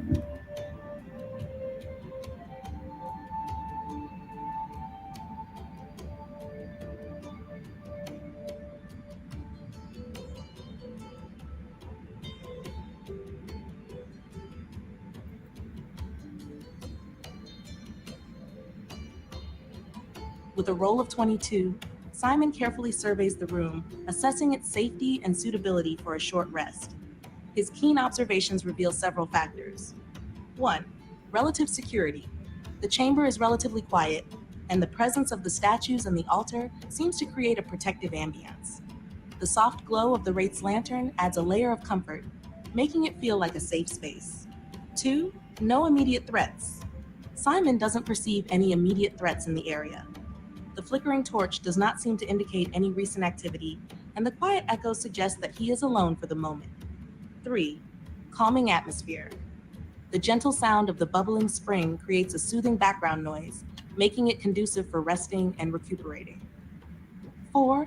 Potential benefits. Resting here could allow Simon to regain some hit points if he has any healing potions or spells available. The environment seems to enhance feelings of safety and serenity.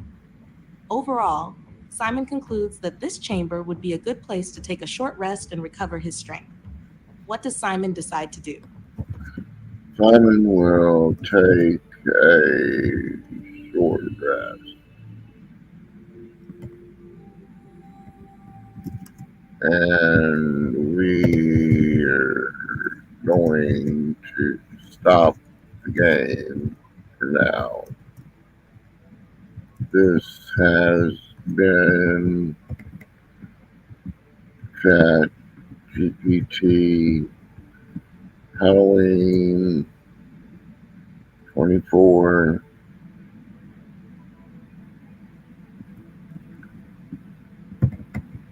Episode 1.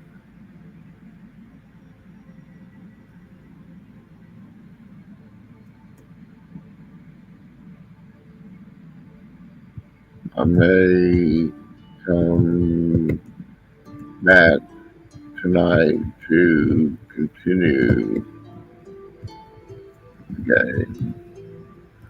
About how far am I in the story?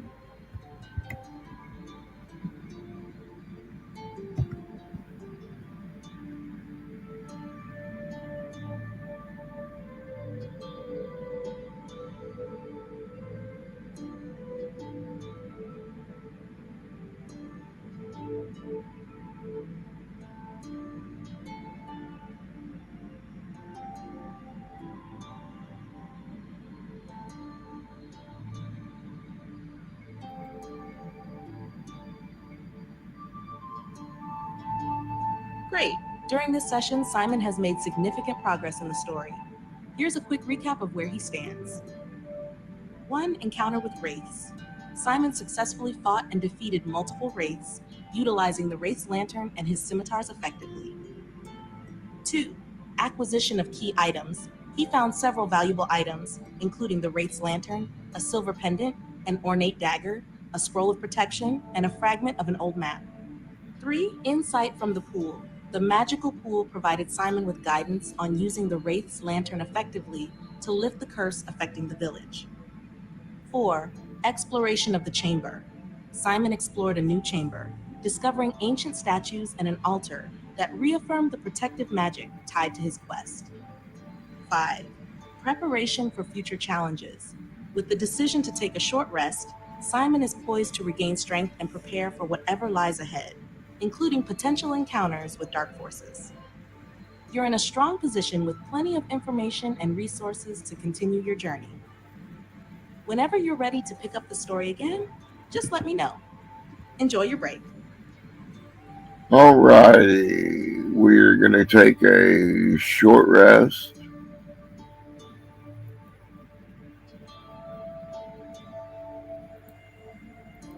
Not going to roll any hit points. So I don't know what good it did.